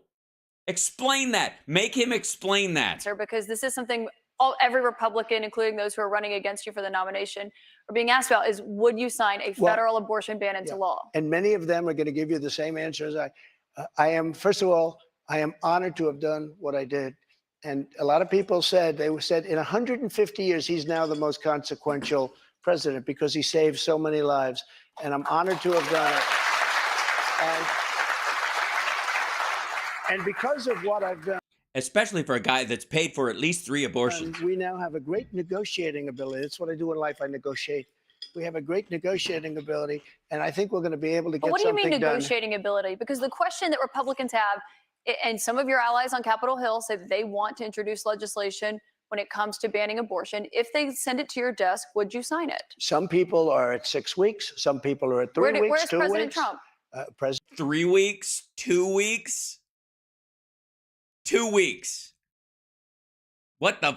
Who knows they're pregnant within 2 weeks? President Trump is going to make a determination what he thinks is great for the country and what's fair for the country. But the fact that I was able to terminate Roe v. Wade after interesting choice of words. 50 years of trying, they worked for 50 years. I've never seen anything like it. They worked. And I was so honored to have done it. We are in a very good negotiating position right now, only because of what I was able to do. But by eliminating women's federal rights, I now can just allow states to deny women's rights, and I'll negotiate what? What's the compromise you now can negotiate? Besides just letting states do it, there is no other situation. And the idea is that if Republicans, if there's a Republican House and a Republican Senate and they manage to pass an abortion ban, flat out ban, the question she asked was, will he sign it? Of course he'll fucking sign it. And remember this, again, you talk about radicalism. People that will kill a baby in the 9th month or the 8th month or the 7th month or after the baby is born, they're the radicals. All right. Yes, that is radical. No one's fucking doing that. And I don't know why she can't go, no one is killing the baby after the 9th month. That's ridiculous. Not the pro. That's just murder. I just want to give you one more chance, though, because you did not answer whether or not you'd sign a federal abortion ban or how many weeks into pregnancy you believe abortion should be banned. Yeah, but I've given you the answer probably 4 times already. Which one is it, I'm looking at a solution that's going to work. Very complex issue for the country. You have people on both sides of an issue. But if I was ever president, I would really get it. I would do something about this. But we are now in a very strong position. Pro-life people are in a strong position to make a deal that's going to be good and going to be satisfactory for them. If you weren't able to get rid of, you wouldn't even be having a discussion. If you weren't able to get rid of Roe v. Wade, which put pro-life in a dead position, a horrible position. Just like, I don't know, a woman with an ectopic pregnancy, for example. They could kill the baby at any time they wanted to. Jesus Christ. No, they couldn't. But we did something that nobody thought was doable. And other Republican presidents, and others, by the way, they wanted to get it out. They also wanted to bring it back to the states. But bringing it back to the states is a less important issue but that's why than it's the the issue that we just talked about. federal abortion ban. You did not say yes or no to that. It depends you did not say how many weeks. It depends what the deal is. Lindsey Graham's you did not say a how good many man. weeks. He's got an idea, and a lot of other people have an idea. And I look at all the and a lot of ideas, people will be curious what your idea right is on that. President Trump, we've got more questions to come for you tonight. We'll be right back. Hold on. Pause 1 second. Let me grab this.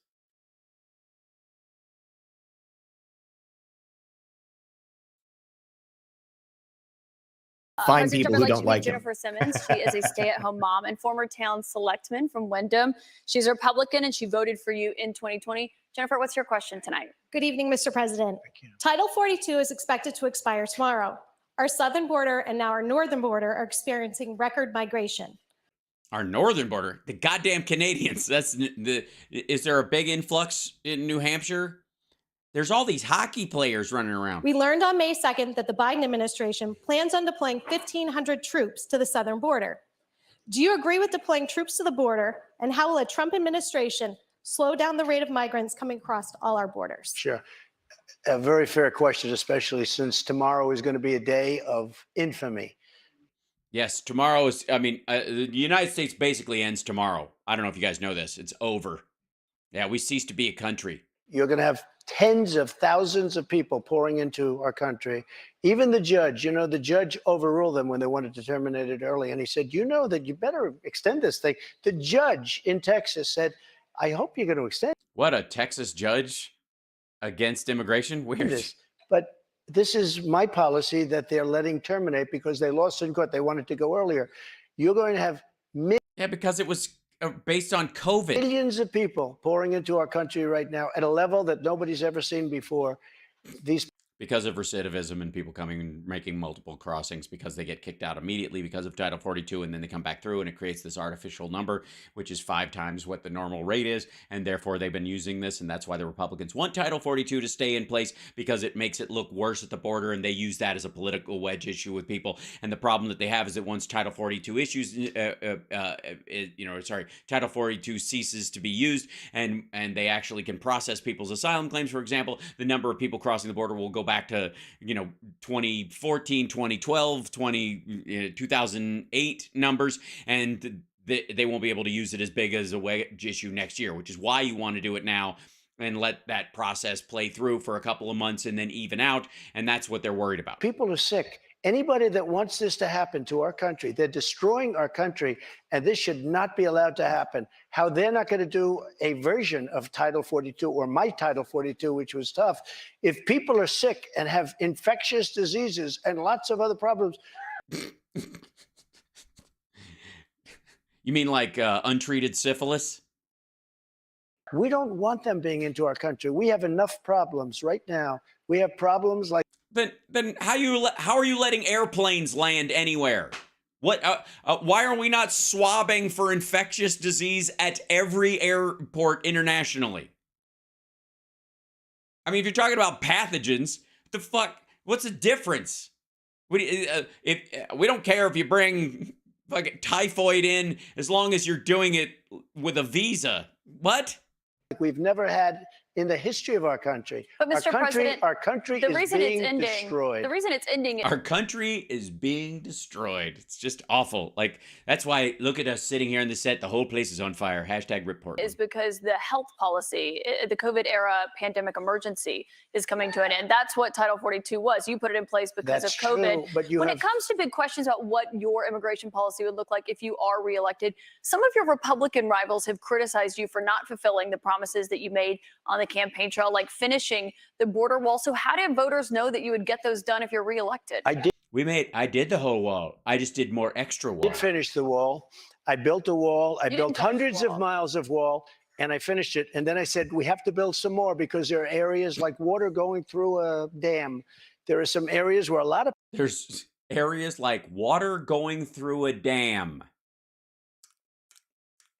Well, I think, technically speaking, in hydroelectric power, one of the things you do is you dam up the water and you allow a certain amount of the water through legally. Let's say you allow some of that water to legally immigrate at ports in the dam, thereby creating energy. It's how it's supposed to work. Never mind, it's a stupid analogy. people are coming. You close up one and they come into another. And we started another.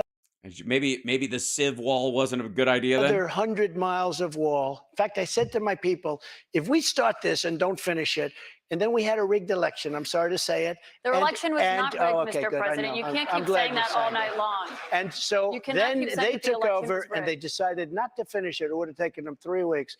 I built hundreds of miles of wall. If we didn't have it, it would be hard to believe it could be any worse. They're just letting people flow into our country. Look, a country has to have borders. There's never been. Yeah, we have a border, dick fuck. Like, this is so lame. Yes, get over yourself. Deal with the fact that the wall doesn't work.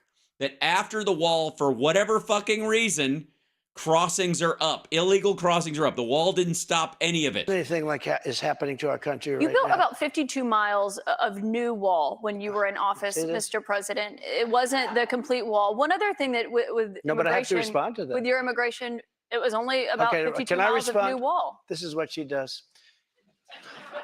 I built hundreds of miles. Some of the wall was up there and it would be laying on the ground, rusted, rotten steel, rusted, rotten wood, a little. And what the radical left crazy Democrats did, if there's a piece of wood laying down, they consider that a wall. I built 30-foot walls that go down 7 feet into the ground. And yet you can traverse them with a ladder you can build at Home Depot for about $1.98. If there was a little piece of wood sitting in the ground, they said, oh, he's not building a wall. We already had a wall. Because this is the game. They're a party of disinformation. It's not a game, Mr. President. It's about 52 miles of new wall. One other immigration No, policy you I had built when you were new in wall. office. I built new wall. 52 miles, for according hundreds to of miles. CBP, Mr. What I did is I President. replaced other wall that was laying down, that was up and rotting. Yes, that was the part, that was the funds that were paid for by the Obama administration for that barrier itself. You just made it uniform, but it didn't change the number or the ability of people to traverse that area. Rotting in the ground for 30 years. Some of it was steel that you couldn't even Mr. President, see. it was only about 52 miles of new wall. But moving on, another immigration policy you had was the zero tolerance immigration policy that separated families at the border. If you are reelected, are you ruling out instituting that? Well, when you have that policy, people don't come. If the family Yes, they did. hears that they're going to be separated, they love their family. They don't come. Yeah, they do, if they don't have any other choice. So I know it sounds hard. Where the fuck were all these caravans going? The caravans didn't stop. COVID stopped everything. But if you remember they said I was building prisons for children. It turned out that it was Obama that was building But the would you prisons for the re-implement children. that if you're reelected? Is Well, that what you're saying? we have to save our country, all right? We So it can't sounds like afford, that's a yes. No. When you say to a family that if you come, we're going to break you up, they don't come. Jesus Christ. You threaten families that if you try to escape together to the United States, we're going to sell your children to fucking human traffickers. What the shit? Honestly, this is his immigration policy. Threaten cohesive families who come here together. What the fuck's the alternative then? Military-age men traveling alone? Don't come. If you're coming with a family, we're going to separate you. Only come if you're like hot and we can put you to work at Mar-a-Lago, or you can do some like work that'll get you killed that some of my buddies on the border who, you know, operate farms want for that stuff. So that, you know, so if you fall into a chipper shredder or something, nobody will miss you. That's fine. But if you come as a cohesive family seeking asylum, we're going to disappear your children. And we can't afford to have any more. Look at New York City. Look what's happening. They're living in Central Park in New York City. The city is being swamped. Los Angeles is being swamped. Iowa is being swamped. Our whole country is being destroyed. Millions of people are coming into our country. And you know what the number is going to be, in my opinion, by the end? It's only 3 now. It's probably 11. I've heard 11. I would add those numbers together and then 3x them. I'm saying 20 million Not people. the 4 million that you hear and the 3 million. And I think it's going to be 15 million people. And in these people, they have no idea where they come from. They come from 129 different countries so far. 120, not just the 4 that we talked about. Just to put a button on that, it sounds like what you're saying is that you're not ruling out re-implementing that immigration policy. I want to get to another voter. Caitlin Boissonneau is. I love how he's like thinks he's being snide because she caught me on this. Yeah, that's exactly what he inferred or he implied. You can infer from what he's saying that yes, he's going to do that again. a student here at St. Anselm College. She's a Republican. This will be the first election that she has voted in. What's your question for the president, Caitlin? Hello, President Trump. Hi. Thank you so much for coming. Thank you. The current administration has made it clear that we should continue to provide military equipment to Ukraine so that they can defend themselves. Do you support this decision? And how would you deal with the increasing threat posed by Vladimir Putin? First of all, thank you. This never would have happened if I was president, because Putin wouldn't have done it. I said, Vladimir, don't do it. And you're Thank you going to very do much. it. It's really nice. And it's an important question, so important, because we're giving away so much equipment. We don't have ammunition for ourselves right now. We don't have ammunition for ourselves. We're giving away so much. But here's the thing. I have to say it to start off. No longer matters. If I were president, this would have never happened. Yeah, that's not a fucking... It happened. Deal with the reality as it is. And even the Democrats admit that. No, they don't. Bullshit. The only thing that would have happened is that Putin would have been able to take Ukraine in 6 days like he thought he'd be able to, because we would not have supported them. We would have been slow on the roll, and he would have... It would have been retribution against Zelensky for not, helping him against Biden. Putin knew it would have never happened. And Bullshit. his pipeline would have never happened. A lot of things would have never happened. But this Which would never have Democrats happened. say that, And Mr. all those President? dead people, both Russian and Ukrainian, they wouldn't be dead today. And all those cities that are blown up and disintegrated right to the ground, that wouldn't have happened. Okay, now, here's the problem. We've given so far $171 billion. They've given, meaning European Union, which is approximately the same size altogether as our economy. They've given No, it isn't. about 20. So we're at 170, let's say, and they're at 20. You don't have to know And by the way, that's not even remotely true. too much about history to realize, or geography, to realize that they're a little bit more affected than we are, okay?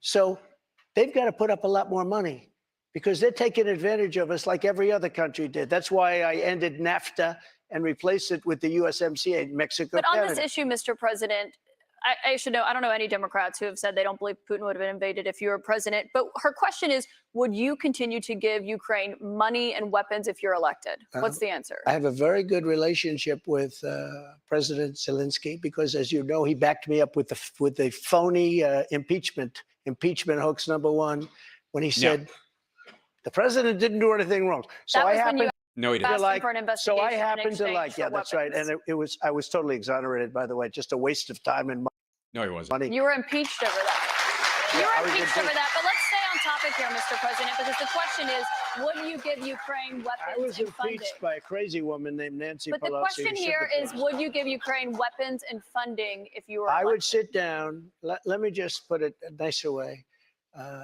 If I'm president, I will have that war settled in 1 day, 24 hours.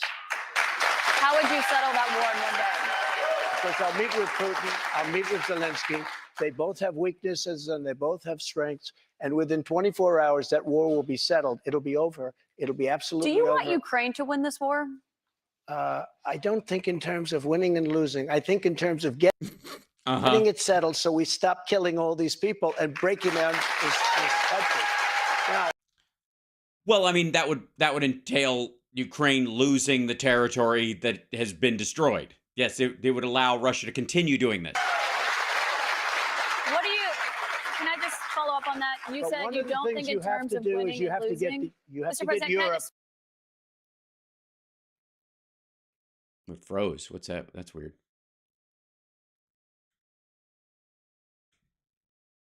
Mr. get President, can I Europe. just- If 20 billion for to stop dying. follow up If- on that because that's a really Oh, important excuse me, statement let me that just you just follow made up. there. Can you say if you want Ukraine or Russia to win this war? I want everybody to stop dying. They're dying. Russians and Ukrainians. I want them to stop dying. And I'll have that done. I'll have that done in 24 hours. I'll have it done. You need the power of the presidency to do it. But you won't say that you want Ukraine to win. You You said know what when I'll you were say? in- I'll when you say were in this. office. I want Europe to put up more money because they're in for 20 billion. We're in for 170, and that's they not should an be. answer about who And should they win should the war. equalize. They have plenty of money. They should equalize. I got with NATO. But I'm When I asking you sat about down, I got Ukraine them right to now, put up Mr. hundreds President. of billions of dollars that they weren't paying under Obama and Bush and all of these other presidents. That's why they're able to help them fight the war because of the money I got. But But I let's want talk about Europe. what's happening in Excuse Ukraine, me. Mr. I want President. Europe to put up more money because they're. So that Ukraine can win, or what? If you want them to put up more money, then you're talking about offensive weaponry, defensive weaponry, in theory. To what end? Why would you want them to add more money? Just fucking say it. Laughing at us. They think we're a bunch of jerks. We're spending $170 billion for faraway land, and they're right next door to that land, and they're in for 20. I don't think so. When it comes to what's happening there, when you were in office, you said that you respected President Putin. Do Yeah, you I do. still respect him today? He made a tremendous mistake. He was a smart guy, you know. I remember I said he was smart, she was smart. They What was said his he mistake? said President Xi of China, right, is smart. Okay, 1.5 billion people. He's the ruler of 1.5 billion people. No, he isn't. And by the way, Trump can't even help himself when he's adding to the population of fucking China. What is he talking about? 100 million Vietnamese that snuck across their southern border, and suddenly there's 1.5. There are less than a billion people in China, and their economy is half what people say it is. And the fact that he's nowhere near even understanding that shows how little he learned or grasped while he was president. I said, yeah, he's a smart guy. How dare he say he's smart? Of course he's smart. They want you to say he's a stupid person. Okay, he's not a stupid person. He's very smart. Then explain the 3 lines policy then. The 3 red lines. Explain the economic policy that basically cratered they already had a bullshit real estate sector anyways, but that basically cadavered it and started this snowball downhill that's destroying their economy internally, even beyond their import-export problems. Explain the 3 red lines. Like, at this point, I wish Caitlin would actually say, do you think the 3 red lines policy was a smart move economically? Smart. He's very cunning. And Putin made a bad mistake, in my opinion. What was his mistake? His mistake was going in. He would have never gone in if I was president. We used to talk about it there. We used to talk about it. Really? Can we see the notes? Oh, right. You didn't allow note takers. He had them. You didn't. Do you believe that he is a war criminal? What? Do you believe that Putin is a war criminal? He's responsible for the deaths of thousands Well, of I think Ukrainian men this. and I think women it's and something that children. should not be discussed now. It should be discussed later, because right now we have Yeah, it should be discussed after I need his help to get elected. So, no. to get a war. If you say he's a war criminal, it's going to be a lot tougher to make a deal to get this thing stopped. Because if he's going to be a war criminal where people are going to go and grab him and execute him, he's going to fight a lot harder than he's fighting, you know, under the others. If you give him an out, you go, I mean, not war crimes, like war misdemeanors at Bucha. Circumstance. That's something to be discussed at a later date. But isn't it Right now, important we to want call to it get what that it war is? settled. And I'm not talking about the money either. I'm talking about all the lives that are being, the number of people being killed in that war is far greater than you're hearing. When they blow up a city and those buildings come pouring down and then they say 2 people were injured. No. Oh, this is the same bullshit too. Yeah, they've already evacuated those buildings. The only people who are still in them are either soldiers who were in them or just people who they didn't know had left, or somebody who was old and didn't heed the warning, or those kind of stuff. Look at Florida and people who won't leave during a hurricane and those kind of things. As those happen, that the buildings themselves were not fully populated at the time of bombing, because Ukraine functions like a real fucking country and is telling its people to get out of those areas. Hundreds and and helps to evacuate. thousands of people are being killed, and we have to get that war settled. We have What does settled mean? What does settled mean? more with former President Trump. Right after this, we're going to Ugh. These guys love him. They're big fans. They came back after taking a piss. welcome back to CNN's Republican Presidential Town Hall with former President Trump. President Trump, we have a lot more voters' questions, I should note, in here in New Hampshire to get to, but I am holding a blue folder in front of my crotch because of your earlier comments. Next time I will insist that CNN give me one of those sneeze barriers, because you're I gross. just want to talk about some of the other investigations that you're facing. We talked about others at the top. Sure. Also, there's a big investigation into why I stand like one of those push toys that flops when that you get at Christmas. But one of those is the special counsel's investigation into classified documents that were found at Mar-a-Lago. Why did you take those documents with you when you left the White House? I had every right to under the Presidential Records Act. You have the Presidential Records Act. I was there and I took what I took, and it gets declassified. Anything I take becomes automatically declassified. I don't read, obviously. Biden, on the other hand, he has 1,850 boxes. He had boxes sent to Chinatown, where they don't speak even English in that Chinatown. Jesus Christ.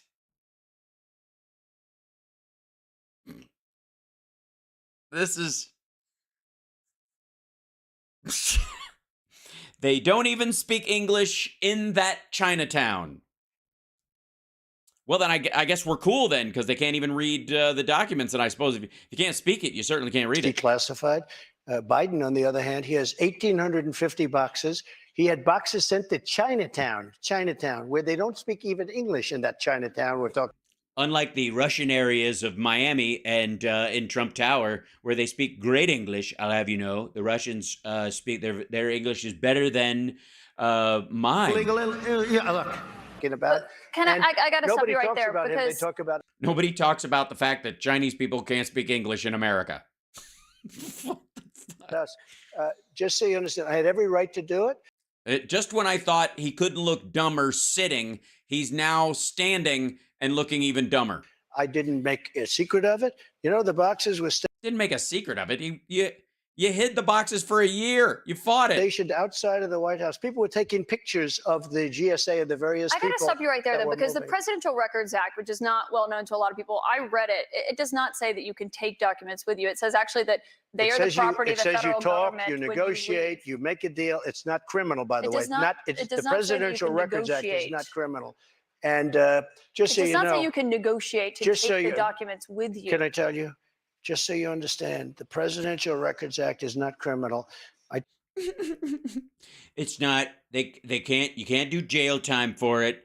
It's like a fine, or they just call you a piece of shit, which I'm good with, since the RNC is going to end up paying the fine for me. Took the documents. I'm allowed to. You know who else took them? Obama took them. Nixon took them. Obama Reagan did not took take them. documents. Oh, he didn't. The difference here that I'd like to know. Reagan National took Archive them. says that President Obama Even Jimmy did not Carter, take even Mike documents. Pence had some documents, and he's a You very referenced honorable Pence, guy. you referenced But you know who Biden. took them more than anybody is Joe Biden. He has 1,800 boxes, That's and not nobody accurate, even Mr. knows where President, they and you are. know that. 1,800, and nobody talks about him. Mr. President, And they that's not accurate. He is actually currently president. He could have 1,800 boxes that he is declassified as president because he's currently president. A rough guy on us. He doesn't. And they, in I the think meantime, it's they have important, Mr. nobody. President, to actually set the record straight here. They took documents, including President or Vice President Pence. When they realized they had documents, they turned them back over. The difference is that you waited to turn yours over, and it was a year-and-a-half effort that included a subpoena with those documents. One question about what happened when you had those documents. It included a raid on my house. That's what it included. But They didn't raid. You'd gotten a subpoena, and they had not been turned over yet. They didn't raid Biden's house. You know what? They didn't have to because he allowed them to go in. They didn't have. You don't. It's not a raid if you let them search because you want to make sure that you don't have those things. They raids happen when you barricade, let's say. They put him in the house. That's the one with the Corvette where the documents were laying all over the floor. That was fine. And you know who happens to be at Mar-a-Lago? Secret Service, and they're phenomenal. I have And Anna de Rothschild. Yeah. A Russian woman pretending to be a Rothschild. Secret Service. He didn't have Secret Service. The other thing, the vice president cannot declassify. He didn't have the right to declassify. Yes, he did. Obama gave him the ability to declassify. He's not even claiming that he could. And his claim that he did is garbage because, again, if he had declassified any of these documents, they would legally be available through a FOIA request by any of us. They are not declassified. They wouldn't have handed them over in a sealed red envelope that had been wrapped in fucking plastic in case they, fell out of a plane or into off of a boat and to remain airtight or whatever, sealed so that they wouldn't become waterlogged or wherever the fuck. He has documents from when he was a senator. And even Democrat senators say, I can't believe it. No, I went by the Presidential Records Act, That's not and what we the were Presidential Records negotiating Act with says. NARA. That's not what it says, And Mr. NARA has President. red flagged a thing called the Constitution of the United States and the Bill of Rights because they consider them Mr. dangerous President, that's documents. not what it Those says, are and the I people should we're know. dealing And with. I should note that there is a special counsel investigating your document situation, also President Biden's document situation. When it comes to your documents, did you ever show those classified documents to anyone? Not really. I would have the right to. By the way, they were What do you mean? declassified Not really. Not after. really. Not that I can think of. Let me just tell you. Not that I could think of. I mean, maybe somebody saw him. I'm not always there. It's not like there's a lock on the door. I mean, there is a lock, but it's not locked. They told me to put a lock on the door, but they didn't tell me to lock it. I mean, this chick. I have the absolute right to do whatever I want with them. I have the absolute right to do whatever I want with them, including sell them to the Saudis, show them to fax them to Kim Jong-un. I have the right. I was negotiating with NARA. Do you know what NARA is? The National Archives. Extremely negotiate left group with of them. people. Extremely left. Extremely left group of people. And you can tell she's getting tired of this shit. I was negotiating with They're them. not All of a left, they're sudden, they bipartisan. raided my house. They didn't raid the house of Joe Biden. They didn't raid Obama. But Joe Biden didn't ignore a subpoena to get those documents back like Joe you Biden did. And so took that's the question. 1,850 boxes. But that's the question that investigators have, I think, is why you held on to those documents when you knew the federal government was seeking them and then had given you a subpoena to return Are you them. ready? Are you ready? Can I talk? Yeah, what's You the mind? answer? Do you mind? I would like for you to answer the question. Okay, it's very simple to answer. That's why I asked it. It's very simple to. You're a nasty person. I'll tell you. Look at this. If he's a dick the whole time, she finally starts giving back to him verbally the way he is, and she's suddenly a nasty person. And again, there's that woman word, like nasty woman. That's his fucking go-to. And by the way, I honestly think this is an inverted cultural reference to Janet Jackson. The Miss Jackson, if you're nasty kind of thing, that he didn't understand that in this equation, the man is the nasty person, and you have to call me Miss Jackson if you want. And his thing was like, she's a nasty person because the way she dances so nasty, and because of the Super Bowl thing. So he associates the word nasty with this and uses it as a pejorative because he feels like either offended that it's used as a pejorative against nasty men, of which he is obviously one. That's the root of it. It's like his weird misunderstanding of baseline cultural references that we all get. Can you answer why you simple. held on to the documents? I was negotiating, and we were talking to NARA, that's Washington, to bring whatever they want. They can have whatever they want. When we left Washington, we had the boxes lined up on the sidewalk outside for everybody. People are taking pictures of them. Of boxes. Yeah, it was what was in them that mattered, dumb fuck. He had top secret documents stuffed in between framed magazine covers. Yeah, you could see boxes. Nobody thought this motherfucker's taking nuclear secrets back to Mar-a-Lago. Why would they even think that? Everybody knows what fucking moving boxes look like. The assumption is that you're not stealing shit. This motherfucker thinks it's the boxes that are the problem.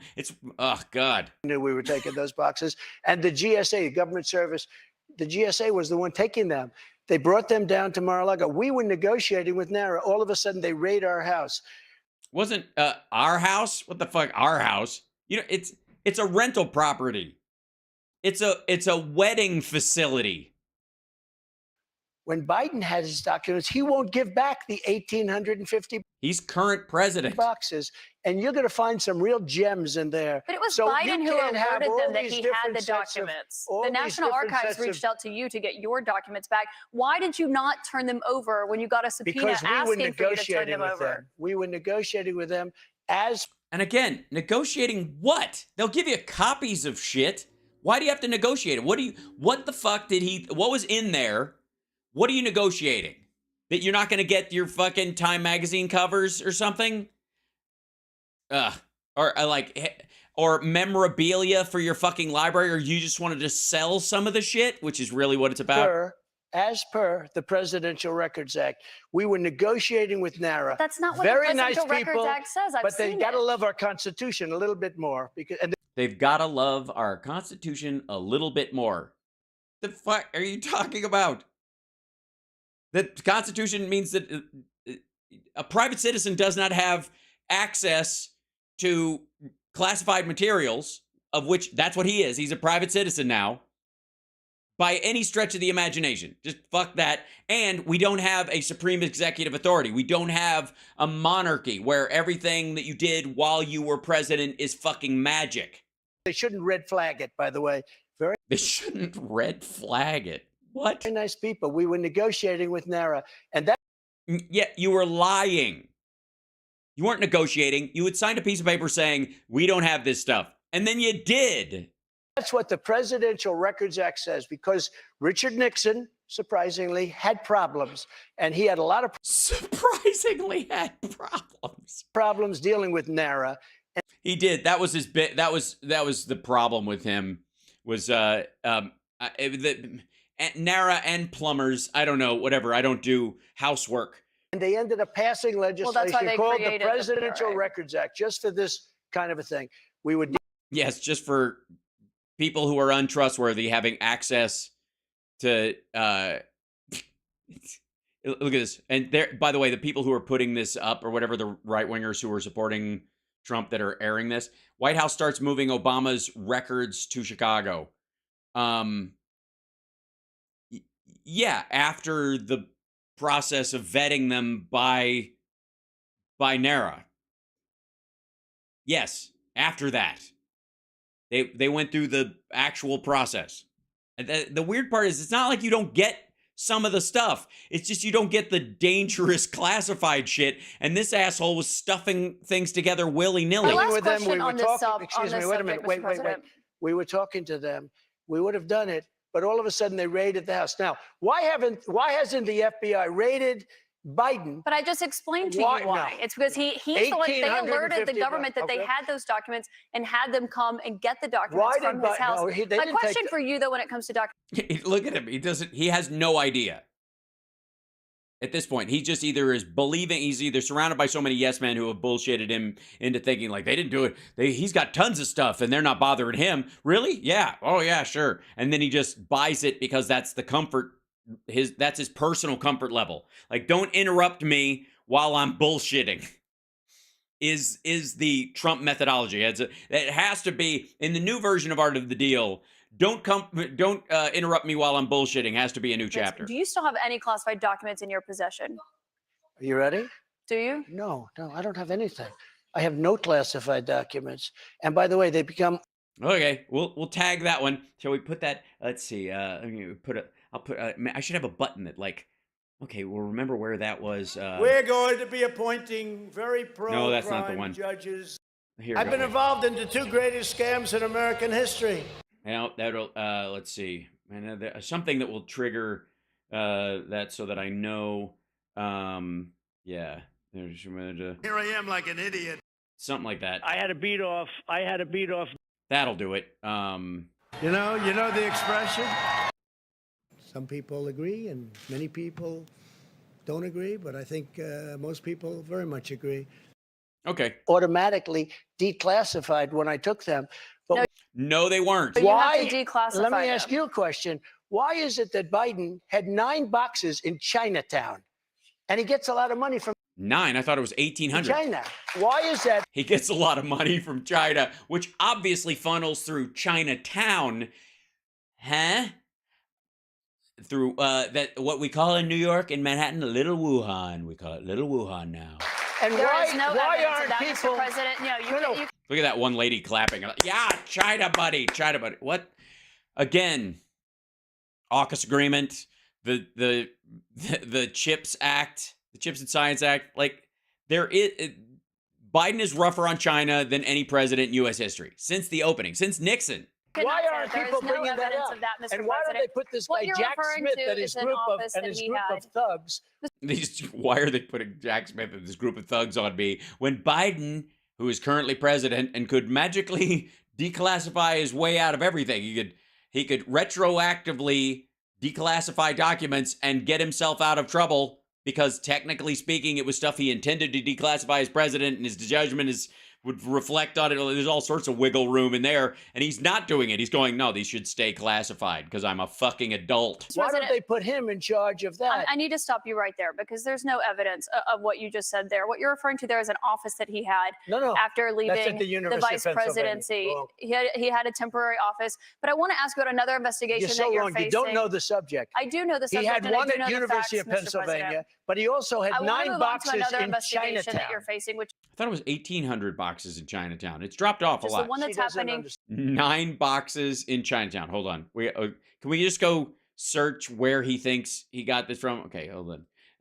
But that won't come up with like Biden 9 boxes in Chinatown. It's Chinatown, Jake. It's the immediate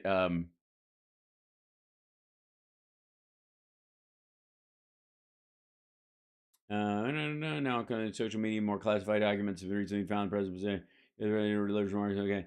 The claim, a tweet by Raw's Alerts posted. That's interesting that their Raw's Alerts like Raw Story. Interesting. Which had been used classified 9 more boxes of Biden classified documents found in Boston. That's the details of this. Hold on. True, this story is not quite as revelatory as the tweet. It appears to relate to a Fox News story from March 8th of 2023, which revealed that 9 boxes of documents were taken from Biden's attorney Patrick Moore's Boston office. The boxes are yet to be reviewed. The disclosure, oh, I see. Well, how the fuck does that make it Chinatown? His lawyer had documents, and they're reviewing them to make sure there wasn't stuff in. Because, again, and this is another example of Biden going, make sure, look through this stuff from our time there, make sure there's nothing in there. Go look at it. This is 9 boxes in Chinatown. Here, this is what he's talking about. 9 boxes, Boston, Chinatown. I mean, Boston's basically Chinese at this point. Boston. 9 boxes of Biden documents were taken from Boston office. The archives had not previously publicly disclosed the number of boxes taken from Boston. 9 boxes of documents were taken from President Biden's attorney Patrick Moore's Boston office, but have yet to be reviewed. The National Archives disclosed in a response letter to Johnson and Grassley. The archives had not previously publicly disclosed the number of boxes taken from Boston. It had been reported that Moore had shipped boxes of documents from the Penn Biden Center to his Boston office before discovering the initial trove of classified documents at the D.C. think tank. In response to questions by Johnson and Grassley, asking how and when the archives learned the records were transported to Boston, acting archivist. Okay, this doesn't even state that there's classified documents in these. These are just boxes that were at the Penn Center that got shipped over there, and they want to review them, so they sent them in to be reviewed. Did he hang on to them? No. When NARA contacted President Biden's personal counsel on November 3rd, 2022, to arrange pickup of boxes from the Penn Biden Center in Washington, D.C., they informed NARA that Mr. Moore had moved other boxes from the Penn Biden Center to Mr. Moore's law firm in Boston. In addition, the archives notified the Department of Justice's Office of Inspector General on November 4th that the documents had been moved. The documents were then picked up on November 9th and were secured in the John F. Kennedy Presidential Library in Boston. NARA staff retrieved 9 boxes from Mr. Moore's Boston office. Despite having possession of the documents since November, the archives has not yet reviewed the box's contents to determine whether additional classified materials are inside. NARA has not reviewed the contents of the boxes found at Mr. Moore's Boston office. Fox previously reported FBI agents searched the Penn Biden Center in mid-November after Biden's personal attorneys discovered a handful of documents with classified markings there on November 2nd. The Penn Biden Center for Diplomacy and Global Engagement is a think tank in Washington, D.C., blah, blah, blah.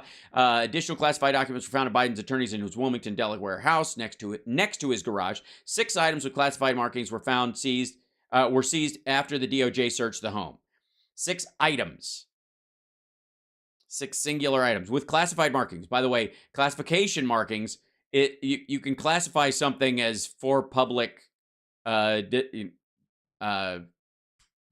review, that kind of stuff. Because that's pretty vague. So they consider a handful of documents to be 9 boxes, and they weren't concerned with the fact that they were moved at the request of an attorney who does not have a proper security clearance. So how many boxes is a handful to come out of this garage? Yeah, that's the complaint from this side. So that Boston is Chinatown. Hold on. Let's see. More. Is there a? Let's see. 9 boxes. Fact check. 9 in Chinatown. National Language Review. 9 boxes.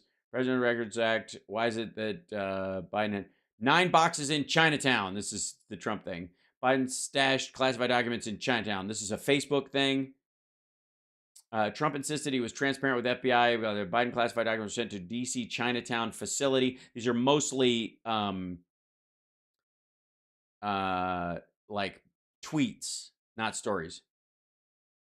Biden classified. Biden's surprised to learn classified documents were the thing. Okay. House leaks. Biden. Nope. Yep, that's it. Okay. In Georgia, where they are investigating your efforts to overturn the election results in the state of Georgia. I did nothing wrong. It was a of perfect phone call. Let me finish my Hey, nothing wrong. It was a perfect phone call, woman. question. At the center of that is that call that Look at it. Just the fact that they're making him stand for this. Look how miserable. Oh, is that, can we enjoy this moment for just a second? Can we just? It's like he's closing his eyes. Look, and he does this like push away hands. you had with the Secretary Perfect of State, call. Brad Raffensperger. Yeah, sure. Given the fact that there are indictments expected to come in that case this summer, is that a call you would make again today? Yeah, I called questioning the election. I thought it was a rigged election. I thought it had a lot of problems. And I told you, by the way, he has to stick with this lie legally to protect himself in the Georgia case. So he's never going to move from this. And as a matter of fact, it benefits him long term to continue to say he believed his bullshit. Now, we now know that there's plenty of evidence that the people around him were telling him he lost fair and square, and that none of the evidence was there to support Rudy Giuliani or Sidney Powell's claims. He was being bullshitted by them. He knows this, and there were certain points where he had moments of realization about that. But since that time, since the case has started to move forward, his defense has to be based on the idea that he actually thought it was rigged and stolen and blah, blah, blah. And he will use that as a defense because, these are the actions he took. This won't protect him ultimately, but he believes it will. And the extent of his criminality will be limited to the actions he took as opposed to the motive behind the entire thing. Again, if you knew you were lying when you committed this fraud versus you had wanton disregard for the reality, there in sentencing and in fines and in damages and in appeals, you have some wiggle room. That's what he's hoping for. I had I guess he's Secretary of State. I called. Listen to this. There are like 7 lawyers on the call, many of them from there. We're having a call. We're having a normal call. Nobody said, oh, gee, he shouldn't have said that. Why? If this call was bad, I questioned the election. You asked if this him to call find was you bad, votes. I didn't ask him to find anything. Let me We've just tell heard you, the audio if tape, this Mr. call President. was There's an bad, audio of you asking him to I find you said, 11,000 you owe something me votes. votes because You owe me votes. the election was rigged. That election was rigged. And if this call was, I said, you owe me votes because the election was rigged. That's worse. First of all, it's not what he said at all. But if he's just insisting that's what he meant, you owe me votes because the election was rigged, you're not helping. bad, why didn't him and his lawyers hang up? And why didn't they just hang up on me? Well, they were recording the phone call. You were incriminating yourself, and they obviously figured you would incriminate yourself further. It's one of those things. It boggles my mind. Why doesn't an undercover police officer, the minute the first crime happens, go, I can't do this. I'm a police officer, and walk out and go, this is against my principles as an officer of the law. Maybe because they're aware that there are bigger crimes that are playing out here, and they're going to need evidence to protect themselves because you might be trying to go even further. You might be able to stop a bigger crime if you continue to listen. That might be it. They were recording the fucking phone call. How dare you say that? This was a perfect Well, they were phone clearly call. concerned enough. They recorded the call, and I should note that, of This course, was a call that was made to question the results of election. No, it wasn't. There, asking for votes is not questioning the election. There are methods by which you can question the election legally. But going behind the scenes and insisting that a Republican governor find you a bunch of votes that your people are telling you don't fucking exist is not questioning an election. And when we can't make a call to question election results. You can stamp up and say whatever the fuck you want. It's not the question. It's and by the way, questioning the results is not a request because it ends with a fucking question mark is not the same as questioning something. They have the qua in there, but that's pretty much where it ends. Then this country ought to just forget about it. Yeah, just forget about it. Who needs elections? If you can't, if I can't be president and put a governor of my own party in a fucking headlock and insist that they give me the presidency after I've lost and had my ass handed to me by somebody I called Sleepy Joe, who apparently never had rallies, did his whole thing from his fucking basement and kicked my ass like some sort of internet startup. We're just questioning the election results. I was You were questioning asking the him election. to find you votes, and I should note that there is no evidence of fraud. There is no rigged election in the state of Georgia. I want to get back to the audience, though, Mr. President, because those are false claims you're making about what happened in Georgia. Jordan Sullenberger is here. He's an Yeah, you can tell she's getting tired of the Gish Gallop at this point. And at one point, you can only answer, and by the way, this is people, just for future reference, you can only answer a Gish Gallop with a Gish Gallop in these situations. You have to blaze over him. The minute you start talking, and that's why he'll try and interrupt that. He'll go, can I say something? Are you done? Can I say something or whatever? Because the idea is that that's him calling you on your Gish Gallop. Because you won't, he'll or his projection that that's what you're doing. The people do this in debates all the time. When he's doing his shit, if you interrupt him, you're interrupting him. But if he interrupts you, it's because you're lying a bunch. That in general, that's the projection that he's going to put. He uses it all the fucking time. It's really lazy. And reporters dealing with him need to. There's two ways to do it. One is, like I said, you can do a full-on. I don't know what the opposite of a lying Gish Gallop would be. Just hammer him with facts. You have to roll out. You have to memorize almost a rap of facts because you know he's going to go into this stuff. And I do it sometimes on my show. You guys see me deal with these things or whatever. And we've gone over them so many fucking times that you can just kind of prattle them out. You have to be able to do that in response. You have to be able to, like, machine gun facts to deal with a Gish Gallop. The other thing you could do is accuse them of intentionally jumping topics. Do that regularly throughout the whole thing. You're not staying on topic. You're avoiding the question. You're avoiding the question. You have to place it like that. It seems like and you can be nice about it. You can say, it seems like you're avoiding the question. It seems like you'd rather talk about something else instead of what I just asked you. It seems like you don't want to talk about this topic. It seems like you don't really have an answer. That will drive him fucking crazy. Reporters of the world unite. declared voter from Hollis. He voted for you in 2020. Jordan, what is It's a lot of people who are undeclared New Hampshire voters who voted for Trump but won't cop to it this go round. That's weird. your question for President Trump tonight? Thank you, Mr. Trump. Thank you very much. I'm 26. That's I'm a Trump. veteran. I help manage a private aviation company. You help manage a private aviation company. Cool. Want a job? I'd love one. Yeah.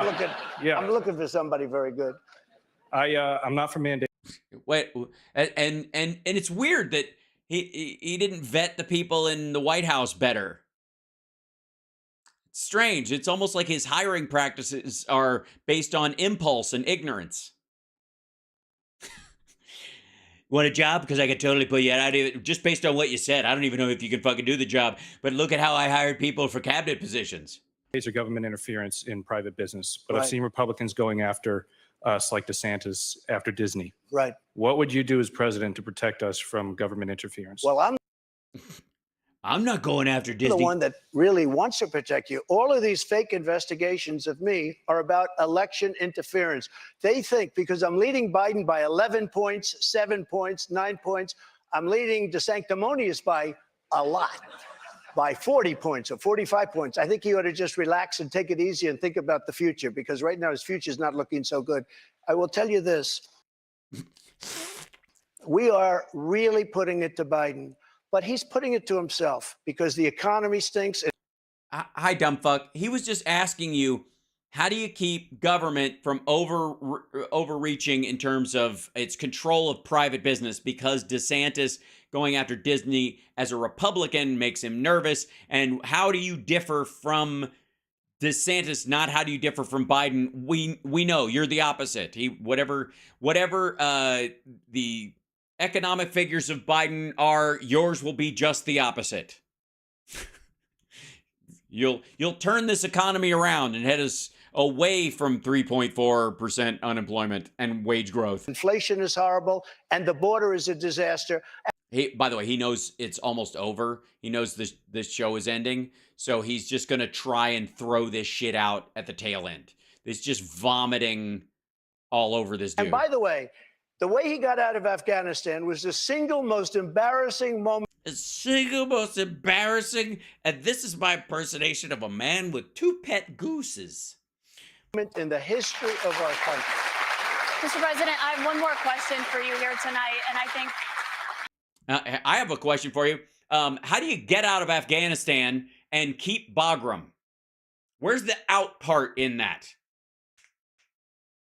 How do you get out of a country and still stay in it? What the fuck does that mean? while we're in front of the voters here in New Hampshire, this is a fundamental question for you. You are running in the 2024 race. If you are the Republican nominee and you are in that 2024 race, will you commit tonight to accepting the results of the 2024 election? Yeah, if I think it's an honest election, absolutely, I would. Will you commit? What the fuck does that even mean? It's the same shit he said last time. To accepting the results of the election, regardless of the outcome. You want me to answer it again? If I think it's an honest election, I would be honored to. And right now, we are so far ahead of both Democrat and Republican.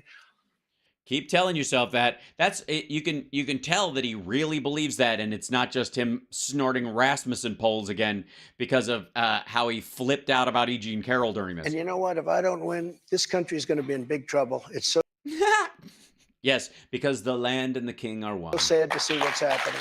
But no commitment there on the accepting the results, regardless of the outcome. If it's an honest election, correct. I will. Okay, so not committing to accepting the 2024 election results or acknowledging what happened in 2020. Go ahead. President Trump, I want to. He's doing the same shit he did with Hillary Clinton. Like that whole like face shit. He did that with her. Like he has learned fucking nothing. This man is incapable of growth. He is a stunted moron. And of his own insistence. Thank you for coming here tonight. This is an important conversation. Growth being weak, I would suppose. With voters to hear and to have. Thank you to our audience and to our host, St. Anselm College. CNN's coverage continues with.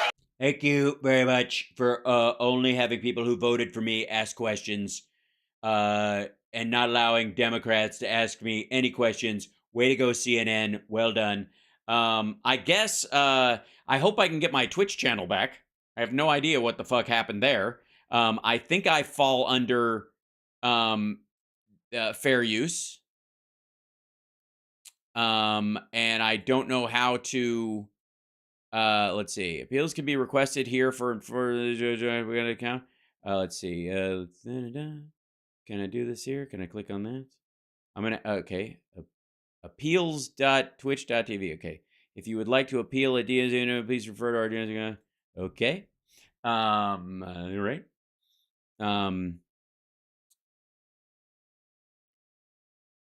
Yeah, somebody needs to help me figure that part of it out. Shit. Account holder and a notification claim infringement has been submitted against your content. We encourage you to review the details and consider your options if you believe that the notification and any action is taken as a result. Okay. How does Minder check your account holder that was received or no? But the date of your please email the following. Let's see. Right. Okay. Well, I guess I'll send them a I guess I'll have to respond to it via email or something. Oh, good luck for me. That's fun.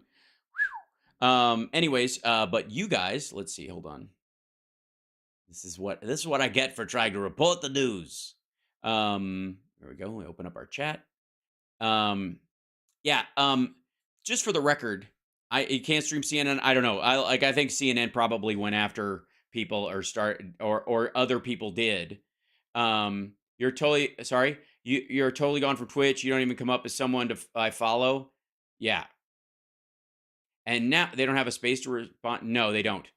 I was gathering a mob, was I? Public Information Act? Yeah, thank you, Barbara. I appreciate that. Well, I'll respond to it. And my suspension should be temporary, but the idea that I don't know where the DMCA notification came from, if it was directly from CNN, which I seriously doubt. CNN, we're going copyright wild tonight. I don't doubt it. But also, he's a presidential candidate. This is newsworthy. I should have the ability to comment on this.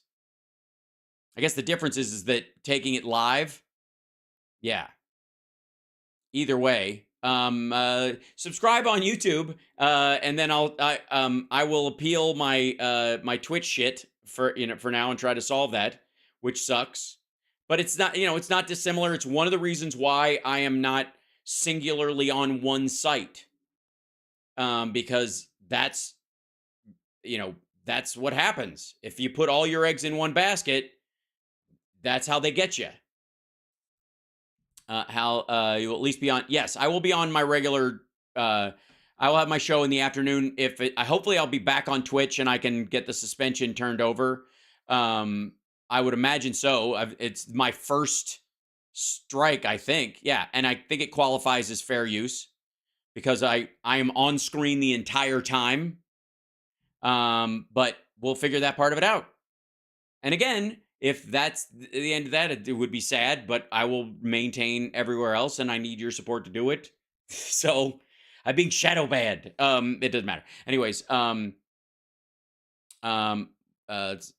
do you think Trump was ready to choke her and wave her off instead? I think he was weak and stupid. Thank you, Saha. I appreciate that. Appreciate the support, guys. Again, I want to get it back because it's a safety net in case YouTube does something similar. Yeah. What you saw on CNN was performative theater, not reality. I agree. But again, I was on screen the entire time discussing it piece by piece. And also I wasn't using a direct feed from CNN. I was using someone else's feed of it, which was allowed under fair use. So I'm piggybacking on someone else's fair use. Like, it should follow, but we'll see. Anyways, while you're at it, subscribe to my YouTube channel and I guess follow the Facebook page. Follow me on Twitter too if you're out there for. So, anyways, love you guys. Take care, and I will see you tomorrow. Now I gotta go solve this problem. Super fun. That's always something, isn't it? It's always something. The kidney.